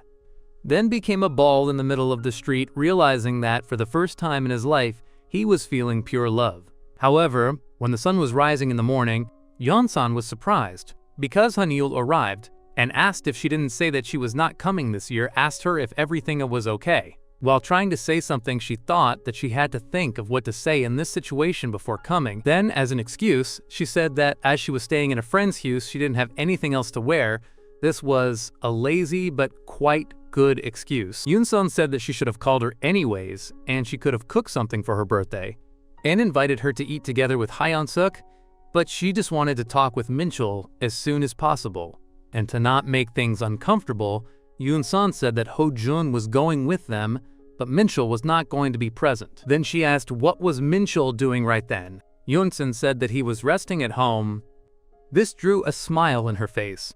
Hanyul said that she just came to pick some things and then she was gonna leave. Yeon-seon said that it was her birthday, so they should at least do something, but she assured her that she had not to worry about that, then said that she was leaving and would see her later. Then her plan was to wait 10 minutes for them to leave the parking lot, then she was going to act, but she didn't want to wait because she was so desperate. Then went to the elevator, opened the house to get in, and was decided to get in and get the boyfriend she wanted before leaving. She opened Minchul's room door, but he wasn't there. She wondered the reason of why he was not there, then looked to another place in the department, called his name and heard a noise. She already knew it. She had found him. Minchul was sweating cold. He was discovered, then decided she opened the door of the bathroom. It was empty. This surprised her, but he was obviously hiding behind the door, while she was wondering why he was not there neither. She wondered what was the noise she heard before, and wondered if something just fell at the perfect moment. She didn't know what to do now, but her attention was drawn by some clothes that were on the floor. They were obviously Minchul's. Then she acted as if she was closing the bathroom's door, but slammed it open to crush Minchul. She was now fed up with him for avoiding a relationship with her, and told him to not pretend he was not there. This was killing Minchul from inside. He was already trembling, thinking that she was freakishly strong. However, in another place of Seoul, Jae-hui was doing the worst thing a human could be doing, smoking. Remember guys, never smoke please, you must stay alive to watch these videos. He was writing a birthday message to Hanyul, but also he was wondering what he was doing. He patted strong his head to get it together. After that, he just stared at his cigar. Remembering that Minky once commented that Hanyul didn't like cigarette smoke, he now was sure that he had lost his mind, but kept smoking anyway. Never be like this man who is just killing himself. Then he stood up to leave and was still thinking about the birthday message. After he threw the cigars to the garbage, an improvement, be like Jahui and quit smoking please.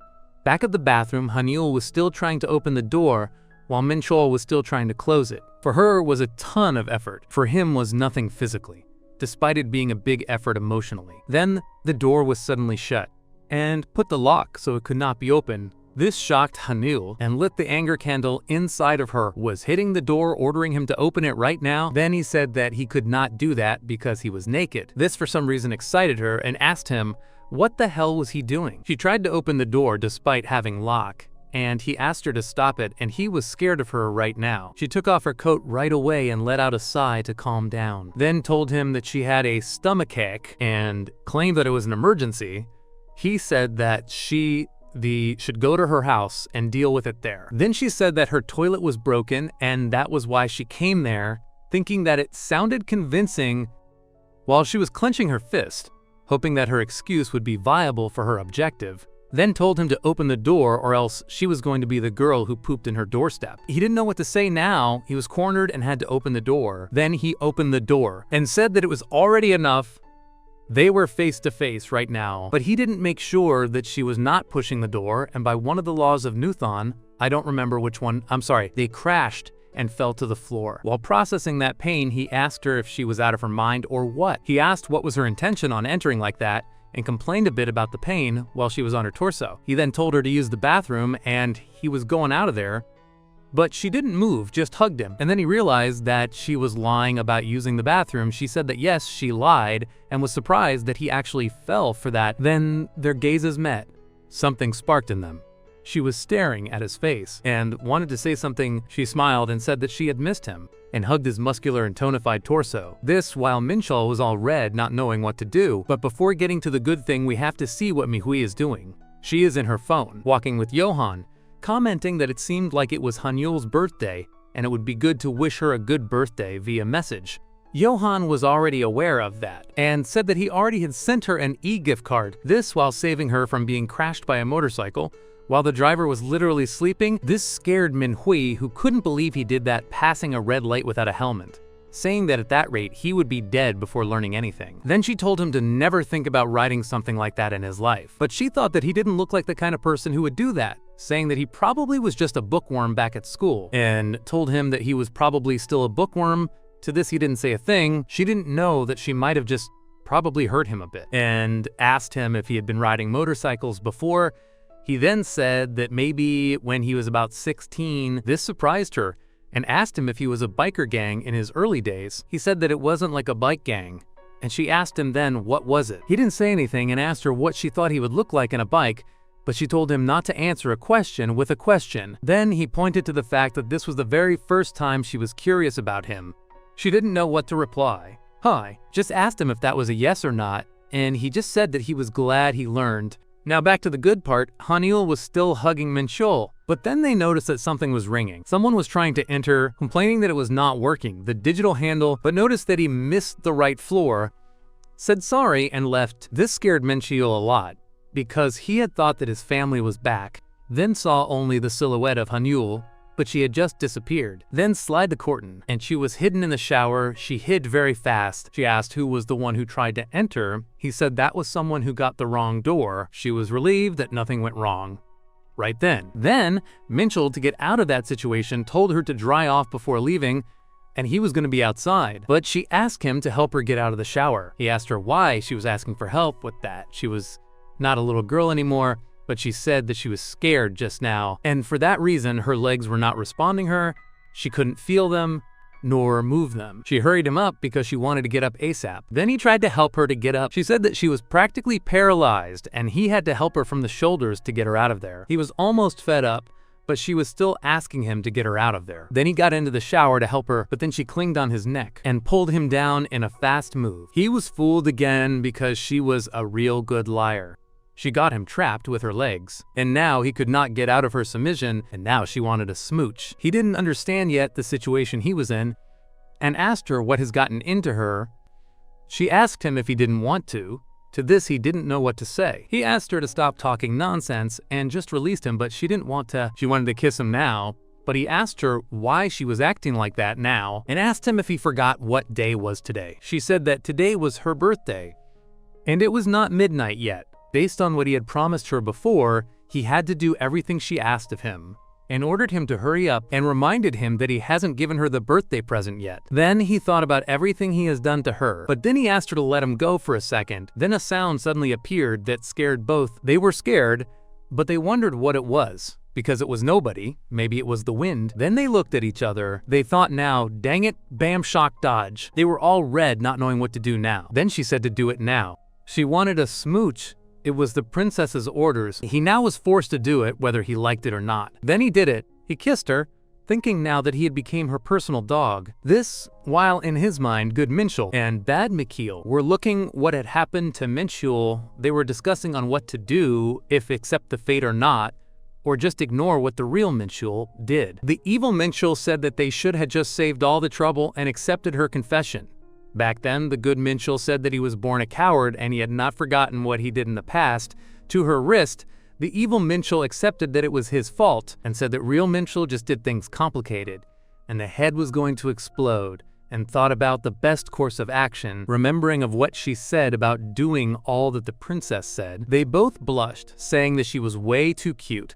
And when Minchul was with her, they're feeling her kind of silly, and commented that a kiss now was like his brain has moved to his junk. And seeing how she said that it was a princess's command, they just froze stone cold, saying that it was their fault, commenting that they should have not let the brain in the pants. Then the evil Minchul proceeded to quit her evil Minchul's duties. While they were talking, Minchul and Hanul were still kissing. She squeezed against his body, and she asked him where had he been up to these days, and reminded him that they haven't seen each other for the last 3 weeks. She said that he looked quite well. He asked where she had been, and bit her cheeks, kissed her neck, and said that she put on some belly weight, commenting that she had been eating well. She didn't like that comment, and told him to leave her belly alone. Then he kept kissing her and biting her while she bit her lip, but she stopped him and told him not to do that there.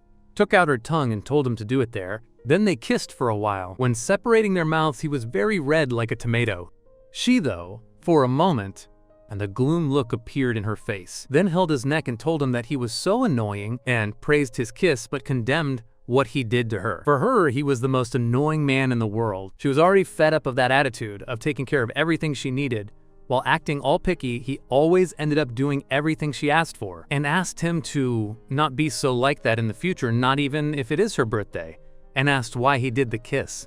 Just because she asked Hai to do it? Also, why he had to look like that right after kissing her. For her right now, he was the worst person in the world. Also said that everything he did was the worst, and crying, she said that despite all that, she liked him, and she was annoyed at herself just for that. Those words made him feel awful. She started crying, trying to clean her tears of her face, and asked him how many times he had made her cry.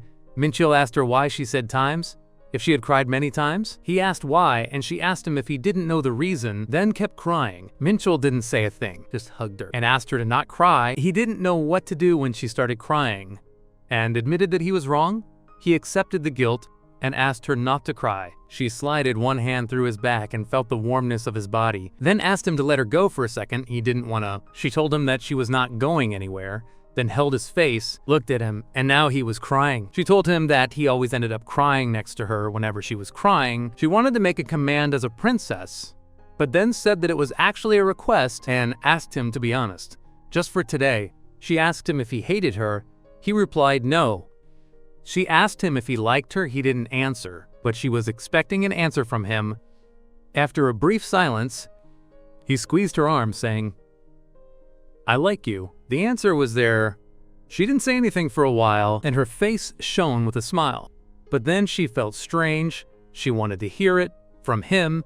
He said it, but now, something about it just felt strange. She then asked him what was it back then when she told him how she felt, why he just left her like that. Minchul waited a second, and when he was about to answer, someone called at the door. The smaller Kim got into the department, and Minchul got out the bathroom in a hurry, panting and gasping, just putting the clothes on, and Kim asked him what he was doing there. Minchul told him that he just finished showering. While Hanul was trying to not make any sound inside the shower, While Kim asked Minchul why he was sweating if he just showered, Minchul said that it was moist, not sweat. Minchul asked him where was Mom. He said that she was at a cafe with Auntie, but he came back first, who was relieved. Then Kim asked him if he was just gonna stand there. He said no, but maybe he would be back in the bathroom soon. Kim said whatever, and he was not going to interfere with that. Then he called Haniul. This tarried her. He already knew she was there. Kim asked her if she was not going to greet him. After all, they haven't seen each other for a while. They could not hide it anymore. He already knew what they were doing. Haniul opened the door slowly and greeted him while trembling in fear. He smiled and greeted her too. He could see the fear in her soul just by seeing her. He could ask anything he had in mind right then, but preferred not to ruin them more than they were already inside. Then Haniul said that she was already going home, but Kim asked her if she was already leaving, because it was already dark, then offered to take her home. She said that she was going back to her friend's house because she just came back for some clothes, but in reality she just wanted to disappear as soon as possible. But Kim said that the last bus to Seoul must already be gone. He was right, so Haniul didn't refute it. Kim told her that she should just stay here tonight. Also told that another option was that Minchul could drive her to Seoul. He asked Kim if he would lend him his car.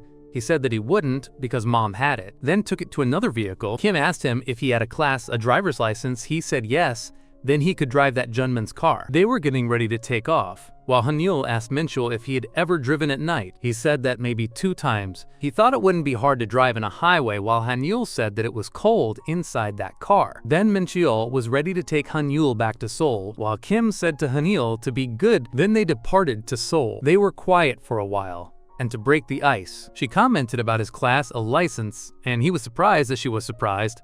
After all, he already had driven her to places. Then she sneezed, showing how cold was in there. She wondered how longer would it take for the heat to heat, but the heater was not heating, just was doing weird heating noises. Then they realized it was broken. Then she would not take her coat off, and was lamenting that they didn't check the CCAR to see if everything was good with it. Then Minchul commented that probably there was a blanket in the back. She checked and found one. It was better to regulate her own temperature. She asked him if he was okay. He said that he was not cold, but she pointed that his hands were red. He wanted her not to worry about that. But then she squeezed her hand and placed it on his hand. This took him by surprise. He asked her what she was doing. She said that his hands looked cold, so she did that to regulate his temperature. She asked him if that distracted him from driving. He said no, that he was okay with that. He said that his hands were heating now. She asked him how long will it take for them to arrive. He replied that about 3 hours. Then she commented about the conversation they were having. He said sorry. He didn't want to talk about that right now because he had never driven in that road and didn't want to mess it up, so asked her to let him focus on the road. Meanwhile, she tried to keep heater hands because in that season inside that truck it was super cold, and thought that 3 hours will pass in no time, so when they arrived to Seoul, they could talk about that thing already where they left it. But before they thought about it, arrived to another interesting situation. How did they get to that situation? Haniul was trying to concentrate, and Minchul noticed her discomfort and guessed she wanted to go to the bathroom, mainly because she was doing a little dance. The rest stop was 10 minutes away, so she could go and do her necessities. But then he asked if in the forecast it said that it was going to rain. Haniul said no, but the sky was already filled with dark clouds. She hurried to get off of that menu truck and go to the bathroom, while he sat on a bench, thinking that driving in the middle of the night on an unfamiliar road was something brutal. He thought about grabbing a snack, but noticed that everything was closed already. Then he meditated a bit, looking at the sky. He could not even see the stars because of the dark clouds. She came back and asked him if he wanted to use the bathroom too. He said no, that he followed her because he knew she was going to get lost in the dark and he didn't need drama at that hour. But then, when they were about to leave, it started to rain. The last convenient thing that could happen to them right now. They thought that the best option now was to wait until it stopped. After all, the car was a bit far. If they went right now, they would look like drowned rats. But the rain didn't go away after 15 minutes of waiting. They felt like 30 minutes have passed. They thought about going to a convenience store to kill time, but the only convenience store was closed. Then Haniul said to just run to the car. Minchul stopped her a bit and told her to wear something, but it was too late already since she was already running. The good thing is that they were already on the car, but she was shivering and feeling too frozen, and Minchul asked her where was the heat pack she was using. She didn't answer. She asked him how longer would it take to arrive to Seoul. Minchul said that about 2 hours. She sneezed once and again. Then Minchul worried about her current condition, saying that she was going to catch a cold soon. She said that there was nothing more they could do. After all, they could not just sit there in the middle of the highway. He agreed to that and told her that they should just get out of there. So they arrived at a motel. She told him that he was bold by taking her to a place like that. And he told her that she should not just blush to a situation like that because she knew that it was not his intention. He told her to keep warm. She asked him where he was going. He said that he was going to a convenience store and asked her if she needed anything. She said yes, and told him that she needed underwear. This goomed a bit Minchul's face, but he would go to buy some anyways. She was left alone and checked the room. In a bag was a thing for couples to not make babies. She looked them for a bit, discovering that those places actually gave away free protection items for their quests. She wondered what happens now. After all, Minchul told her that he liked her, so she didn't know if they were already dating or not, and wondered if she should ask him right away to be her boyfriend. She remembered the situation in the shower, how he said he liked her and how he kissed her, but that face he made was the thing that pissed her off. He does that face since they were kids. When he gets scared, she wondered if he was afraid of something. She thought that she needed to figure that out and find what he is so scared of, but was wondering, what if even she finds that out, nothing ends up working out? Could they be just friends like before? She could not just see him as only a friend. After all that, she bit her lip. But then Minchul came back with the goods. He said that the store was close, so that was the reason why he went and came quickly.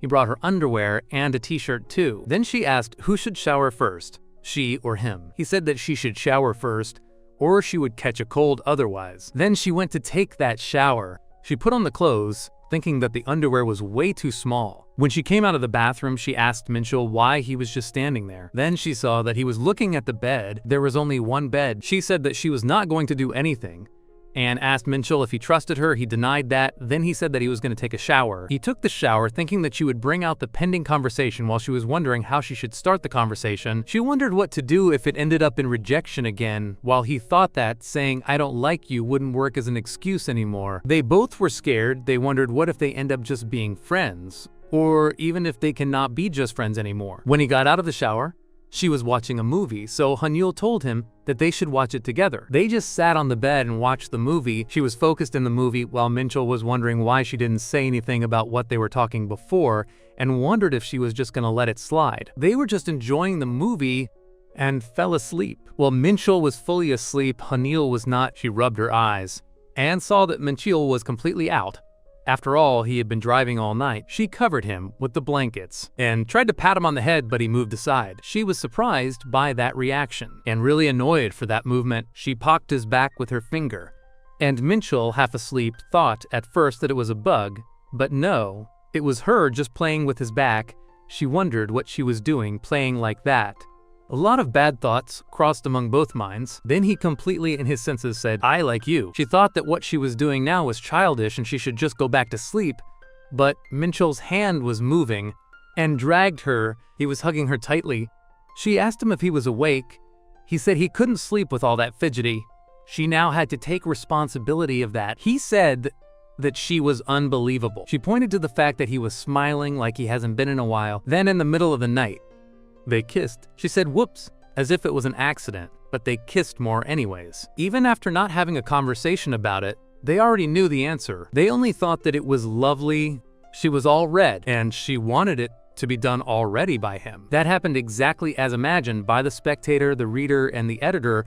I hope to get a good payment for that, really. She just saw the one and only in her heart, thinking that even if the future is not yet there and scared her, just sitting there and letting it scare her is not proper of her. She just wanted to see him smile when she smiled and hold hands with him as long as she wanted. Then she spoke. She wanted to finish the talk they have had earlier. She wanted to know what he was so afraid of. Then he remembered when he was a child, other kids said that they wanted to play with Hanyul, but she always was with Minchul. They said that he was so quiet and shy, it was wrong for them, and wondered why Hanyul always was with him. They said because she was sweet. At that moment, Hanyul arrived and told him to go with her. Since they were children, he always wanted to be the kind of person who deserved to be by her side. In the present, he was quiet. She didn't want to avoid that conversation anymore. She wanted to know what made him say no to her declaration of love. Also, what he was so afraid of. Minchul held his forehead and thought for a moment, Then he asked what would happen if they became a couple and then broke up. That way, she would never be able to see her again. That was what he was so afraid of. This left her frozen and asked, "What?" The solution for her was simple. To never break up. For her was that simple, but for him not. For her, they would not break up that easily. He told her to not be so sure about that. Remembered one time she was at a hospital and she said that she was okay. While he said that feelings can change with situations, she tried to regain herself. Said that she tried, but she wasn't understanding. And asked him to give her an example of what situation. He said that he could get a little obsessive, she was okay with that. Then he said, what if he questions her friendships or what she wears just because he is her boyfriend? And she said that it was okay, she would wear only what he wanted, and the questioning thing he used to do it already. He said that those are why people get sick of each other. She said that she would not. She then asked if he would get obsessive when he dated, because that was way too specific. He said that he would not do that. She then said that dating was different from being friends, like the way to show someone's absolute rock bottom, and that they were going to be thick as thieves. To be honest, I didn't understand that part. Please explain it to me. Then he said that he was being serious while she was being a jerk, but she said that she was being completely serious. She said that she was anxious and obsessed over what was happening to him, and wondered if that was something that she couldn't handle. And his only fear was to break up. She asked with a scream if he was kidding her. This scream scared Minchol to death, and they might be reprimanded for not respecting the sound privacy of other people who are in that motel right now. He told her that he thought that long and hard. Then she told him that thinking about that was just a waste of time. He didn't think that. He thought it would be better to think before speaking. She replied that he just thought about how to evade their conversation. Then she said that it should not be the only reason, and there should be other thing that he is just not telling her. She was already frustrated for how stupid was the boy she liked. Then took a pillow and hit him with it to liberate her anger. Did it again and again, telling him that whatever the problem they had to solve it together. And he should stop keeping things for himself and just tell her everything. He wanted her to stop hitting her that much. He told her that she was crossing the line of cruelty with him and asked her how could he talk if she kept barking at him like that. She asked, how was she being cruel when he was like that? He friend-zoned her and then slept with her not once but 3 times. That made him enslaved to his junk. He tried to say something and apologized. This made her snap and kicked him, making him fall to the ground. She told him to forget it. She was done with all of that. She had self-respect to take this kind of crap, then told him that he got what he wished for. She said that she was done chasing him around, and now she was friend-zoning him. Later, back at Hanyul and Minchol's origin place, the smaller Kim was brushing his teeth, and Minchol arrived with a hand painted all red over his cheek. Kim said that it was an awkward time for him to get home. He said that he was sorry, but he just wanted to be alone. Kim was a bit frustrated, because he set everything out for success and he still found a way to ruin everything. Minchol just wanted to rest in his bed, thinking that this all was impossible. Remembered how she told him that it could not be the only reason. And then seen in a hospital, how she once said how much she hated him and that she said that they should never break up. All that was a direct pain in his heart. His mind was a mess, telling to himself that it was all pointless. A rabbit hole of useless thoughts. He could only think that he didn't want to lose himself. He said to himself that he was just an hypocrite. He should have stopped her in the first mistake, but he knew all of those thoughts were just excuses. He thought that she was just so lovely and loved how she opened to him again and again. When he was with her, he didn't have to think about anything else. So he just pretended he didn't care. And in the end, after hurting her a lot, she just friend-zoned him just like he did to her. He could just lie down and regret everything he did, because now he realized he was just a pathetic, spineless coward. And even thought all of that, one part of himself was very relieved. Because she called him her friend. While looking at his phone, he thought that she should have arrived to Seoul already, and was hoping she got home safe and sound. He wondered if she cried again, and what she ate for breakfast. But the only thing he could say to himself was that he ruined everything. He was just lost, not knowing what to do anymore. 3 months have passed since that moment. Students came back to school and to do their activities after the break, but there he was, worried and scared. After that much time, he didn't message her during the entire break of 3 months. Then he heard someone calling him. It was his friend who wanted to greet him, and there was a person who wanted to meet him. His name was Choi Seong-jin, and said that he looked like he was in a boy band. He was a freshman who thought that Minchol was going to some kind of idol school because of his appearance. His friend said that he meant well and wanted to be friends with him. The kid was asking Minchol if he wanted to eat together, but they already ate, so he was not hungry, and the Choi kid was a bit down for that. Then he heard the name he wanted to avoid, Hane-ul. She was walking past them, very pretty. Minchul almost panicked when he saw her, and was walking to them. Minchul didn't know why or what to do now, and greeted Minchul. Both friends greeted her, but Minchul just kept silence. She greeted the other character,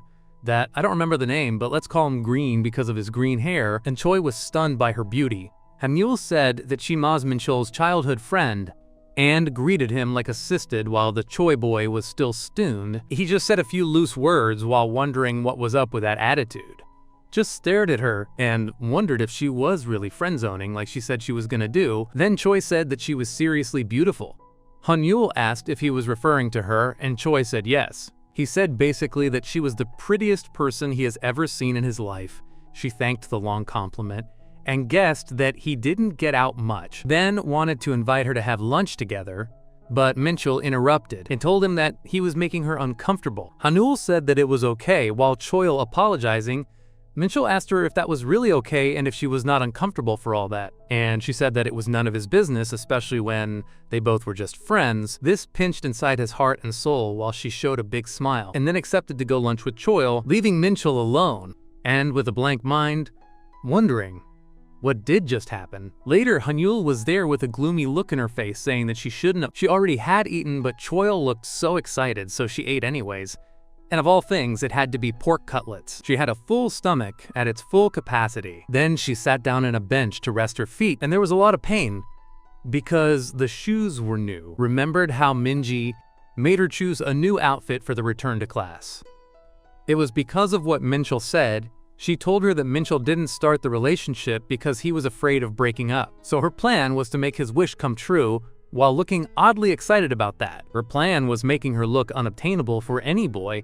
She already had the looks but lacked the style, so they were going to improve that. And that plan was going to be a success with her taste in style and Hane-ul's looks. Then Hane-ul asked if she should have a new haircut. She neglected it, and now it was pretty long for her style. Minji said that she should grow it up because it would make her look cute, classy, and girly, and then asked Hane-ul if he texted her. She replied that he tried to give her a ride, but she told him not to follow her, call her, or even text her.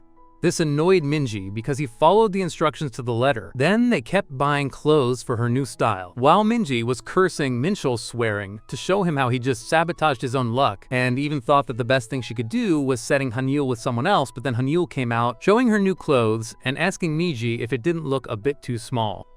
Asked her what she thought about it, for her was gorgeous, and said that they had to try something tinsy. Then back to reality, she was just thinking on the face Minchul showed to her, and she thought that things might have turned out just like Minji expected. Then we see in an office a woman who was greeting the Mr. President, Jae-hui. She asked about the kids that started school today, and he said that they were good, but he was already tired and wanted to call it a day. However, there was no turning back in the appointments of the president off the school. What annoyed him the most was that he had to deal with the professors. Later, around the school, he was walking and wondered if there was a way out of all those duties, thinking that he wanted a cigar so badly. Then he saw Hane-ul in the sittance, sitting alone. She was thinking that Minji had to tell her to wear Band-Aids to avoid the pain. Once she put them on, it felt way better. Then saw Jae-hui, who was just standing there. It scared her because he was just standing there without saying a word. They greeted, and she asked him why he just stood there, and he said that he just saw her at the distance and that she looked different than before. Also noticed that her hair grew. She think that he said that it was pretty, while she was thinking that Minji was right about the hair. Then she said that she realized that he was not the president of the student body. He was gonna say that he was annoyed by that, but Hane-ul interrupted him, congratulating him for that. She thought that it was cool that someone she knew pretty well was the president. He just shut up, and sitting, he asked her if she was serious, and she affirmed yes. He then promised her to give his all on that. This drew a smile on his face, but he tried to hide it. Then he told her that he quit smoking. Very good. Be like this man. She was processing that information. Then she was happy after the process of her mind. She was so happy and proud of him because she had heard that quitting smoking was really hard. She said that smoking is a lifestyle choice, but very bad for him. And she was happy he left it because she always saw him doing it. He asked her if she was worried about him. She said yes, and mentioned that it would be great if Minji would stop doing that too, but it would be very hard for her. Then said again that she was so proud of him. He smiled a lot again, but hid it on time. He wondered what was happening to him, fishing for a compliment like a school kid waving a freighter paper. He was giving cringe to himself, even thought he liked it somewhat. Then he asked her if she wanted to become a student council staff member because he wanted to see her more, but at the distance they were being observed. Among them was Minchul. However, Jae-hool told her that someone had dropped his spot, so they needed someone to get in the charge. He said that she could think about that and tell her before or while the freshman welcoming party. The thing was that the party was tomorrow. However, in class, Minchul's friend was interrupted by girls who were asking him if he was going to the welcoming part as a mentor. He said yes. Then they asked him if Minchul was coming. They just got close to him to ask him about Minchul. They got excited, then said bye, leaving him alone. For him, that was cruel, because Wemon just came close to him to know about Minchul. However, he was lying down next to him.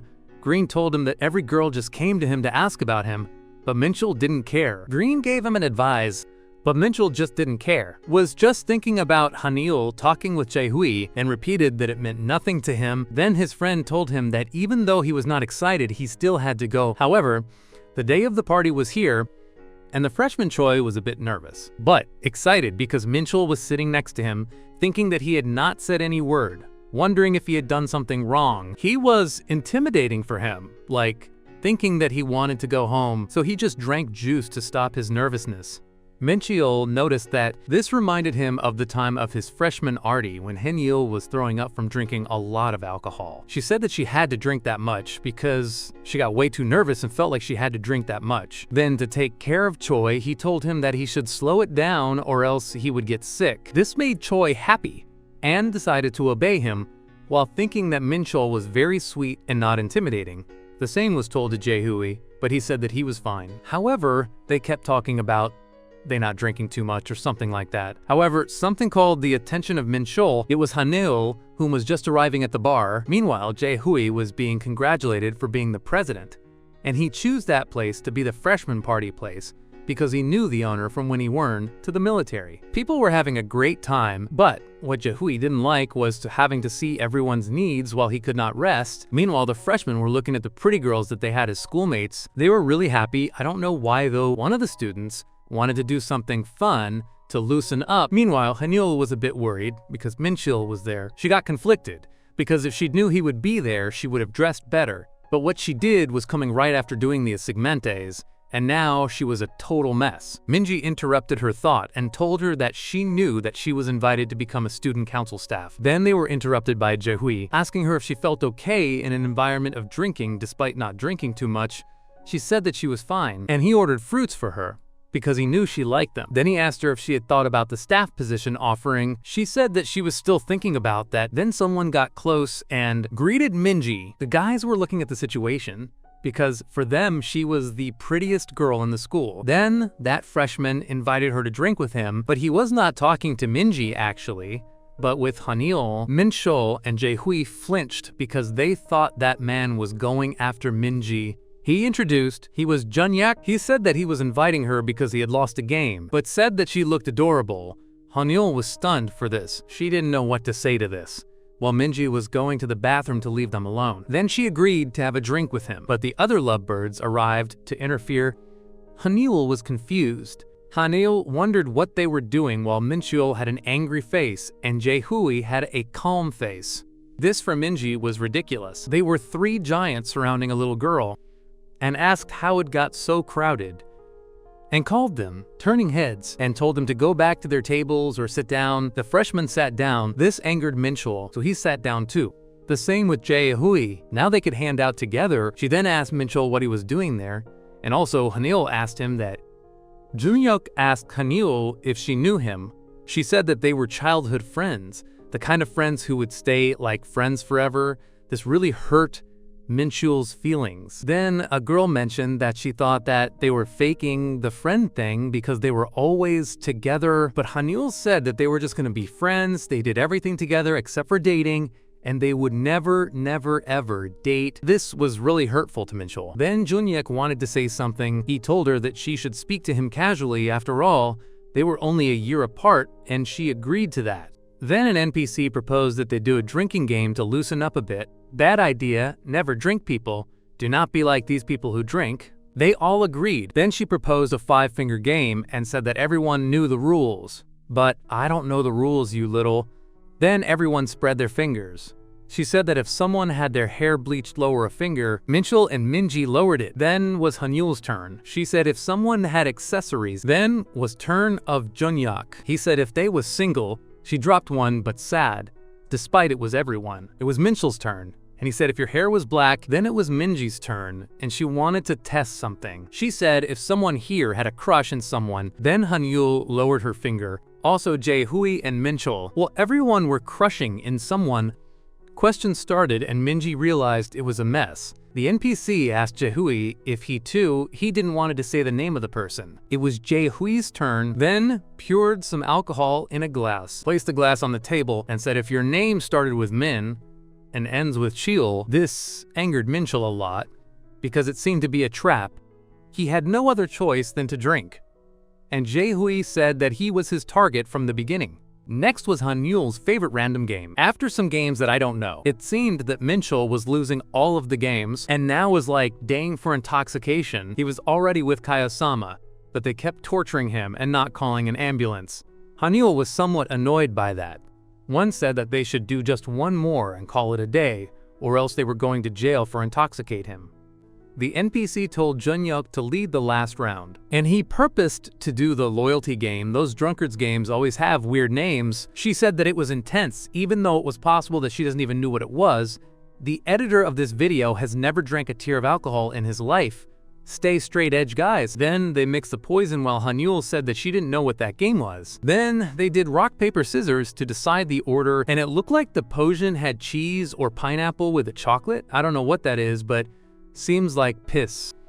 Here is the order, look at it. Then one of them drank from the glass, then the freshman. And now was Minchul's turn. Hanyul thought that it was too much for them, but Junhyuk told her not to worry, and told her for her not to worry since he could handle alcohol very well, so he was going to finish it. Minchul heard that and drank it all by himself. Hanyul and Minji were worried, and from one moment to another, the glass was already empty. He was panting. They were surprised, but then he fainted. Jae-hui was worried about him. Then Hanyul hurried to see if he was all right and asked him why he did that. He begged him to wake up and asked him if he needed to throw up. He seemed almost dying. But then she saw something. She then calmed down and said that she saw how his eyes were flashing, so he was good. Then she said that she was going to the convenience store, so she would be back in a second, and told Minchul that he should get some fresh air. Minchul went outside and was already beaten. He felt very dizzy and with a headache, was thinking about Hanyul eating a pineapple, but she was struggling with that pineapple. Junhyuk wanted to help and he got it ready in a flash. She was ready to eat it, and when he thought that she needed tissues, Jae-hui already was giving them to her. She thanked him too. This frustrated Minchul, and now was cursing himself. He saw Minji and Hanyul getting out of the club. He thought about it, but he didn't want to cause a scene. Approaching her like that would be a very bad idea, but it seemed he was already doing it. He called her attention. She asked him what he wanted, and Minji wanted to leave them alone and told her to talk to him, leaving them both alone. Now they were in an alleyway. For her, it was a deja vu, like when he turned her down, he took off his coat and tried to give it to her. But she said that she was good. She said that she told him to stop doing that kind of stuff because they were just friends, because that was what he wanted, and asked him what he wanted. Then he wanted to say something, but she said that she didn't want to talk to him unless he wanted to take their relationship forward. Anything else would be a moot point. He opened his eyes wide, and silence took control of the place. She said that he was hopeless and asked him why he came here, why he came to the table and got hammered like that, what he was trying to do by giving her his jacket. She said that no matter what he was going to do or say, it was not going to be what she wanted. He should just stop playing with her feelings, since he didn't want to date her nor be friends with her. She thought that she looked easy to him, but he denied it. She said that talk is cheap. She pushed him a tissue and told him that she was giving him that as a friend. She told him to not follow him and said that if he thought that if her talk to him meant something, he was delusional. She was just mentally preparing herself. Then she turned and walked away. She was walking away and saw Jae-hui sitting there. She got scared, and he said that he was just out there eating an ice cream. This worried her a lot, and asked him how much did he hear. Then they sat down to eat some ice cream. Then he commented that it was obvious that they both were childhood friends. He commented that because he had never seen her so frustrated before. She then said that they were like family, but she was not sure they could be family anymore because he turned her down. He commented that he was silly because he turned someone like her down. He thought that even if it was a bad thing for her, it worked out in his advantage. He asked her if she was right, but she said that it was complicated. She was sure that he liked her, but she now just felt down on herself. She thought that they would be the perfect couple, but he was just playing along. He asked her why she thought like that. She couldn't say, but for her right now, he was the worst. Then Janui said that it might actually be good for her. This was her opportunity to look for other people, and said that the best way to get over someone was to find someone new, and said that he was not the only fish in the sea. She thought for a moment. How? So Hui said the same thing, and she pointed out that her friend also said that after that fight he had not talked to her for 3 months, and in their whole lives they never had been apart. And while they were away from each other, she thought about it for a long time, and also he had turned her down more than once. She was furious about that. But, as he said, she could start dating someone else. But still, her heart was set in him. She glanced at the sky, saying that the reason was that he had been giving so much love over those 20 years. Remembered when they were children, she got some toy red, and she wanted blue. And he got the blue one and gave it to her. And other times, he was in charge of reminding her to eat, and when she was picky about food, he gave her what she wanted. Or on nights she was feeling bad because of her own mistakes and was feeling that everything was over, he always took care of her to make her feel better as soon as possible. 3 months alone, away from him, gave her too much to think. Minchul, over those years, always cherished her life more than she did, so it was natural for her to love him. She thought that a possibility was that his actions were coming just from a friend position, but still, it meant a lot to her. She told him that she was preparing to cut him out of her life, but she was just acting though. She thought that even after rejection, she still felt that he liked her. So even if he acts like a fool and takes a long tone for him to be ready to be with her, she could not wait to be with him, even when it is difficult. This gave Jaehui something to think of. When she said that she would probably still love him even when it became difficult, maybe forever, he was surprised that even if she was just 21 years old, she was talking about loving someone forever. She apologized for talking too much about that. Then she thanked him for having heard to her story. Then he told her that he would want to use his wish coupon now, doing something that the old him would have never thought of doing.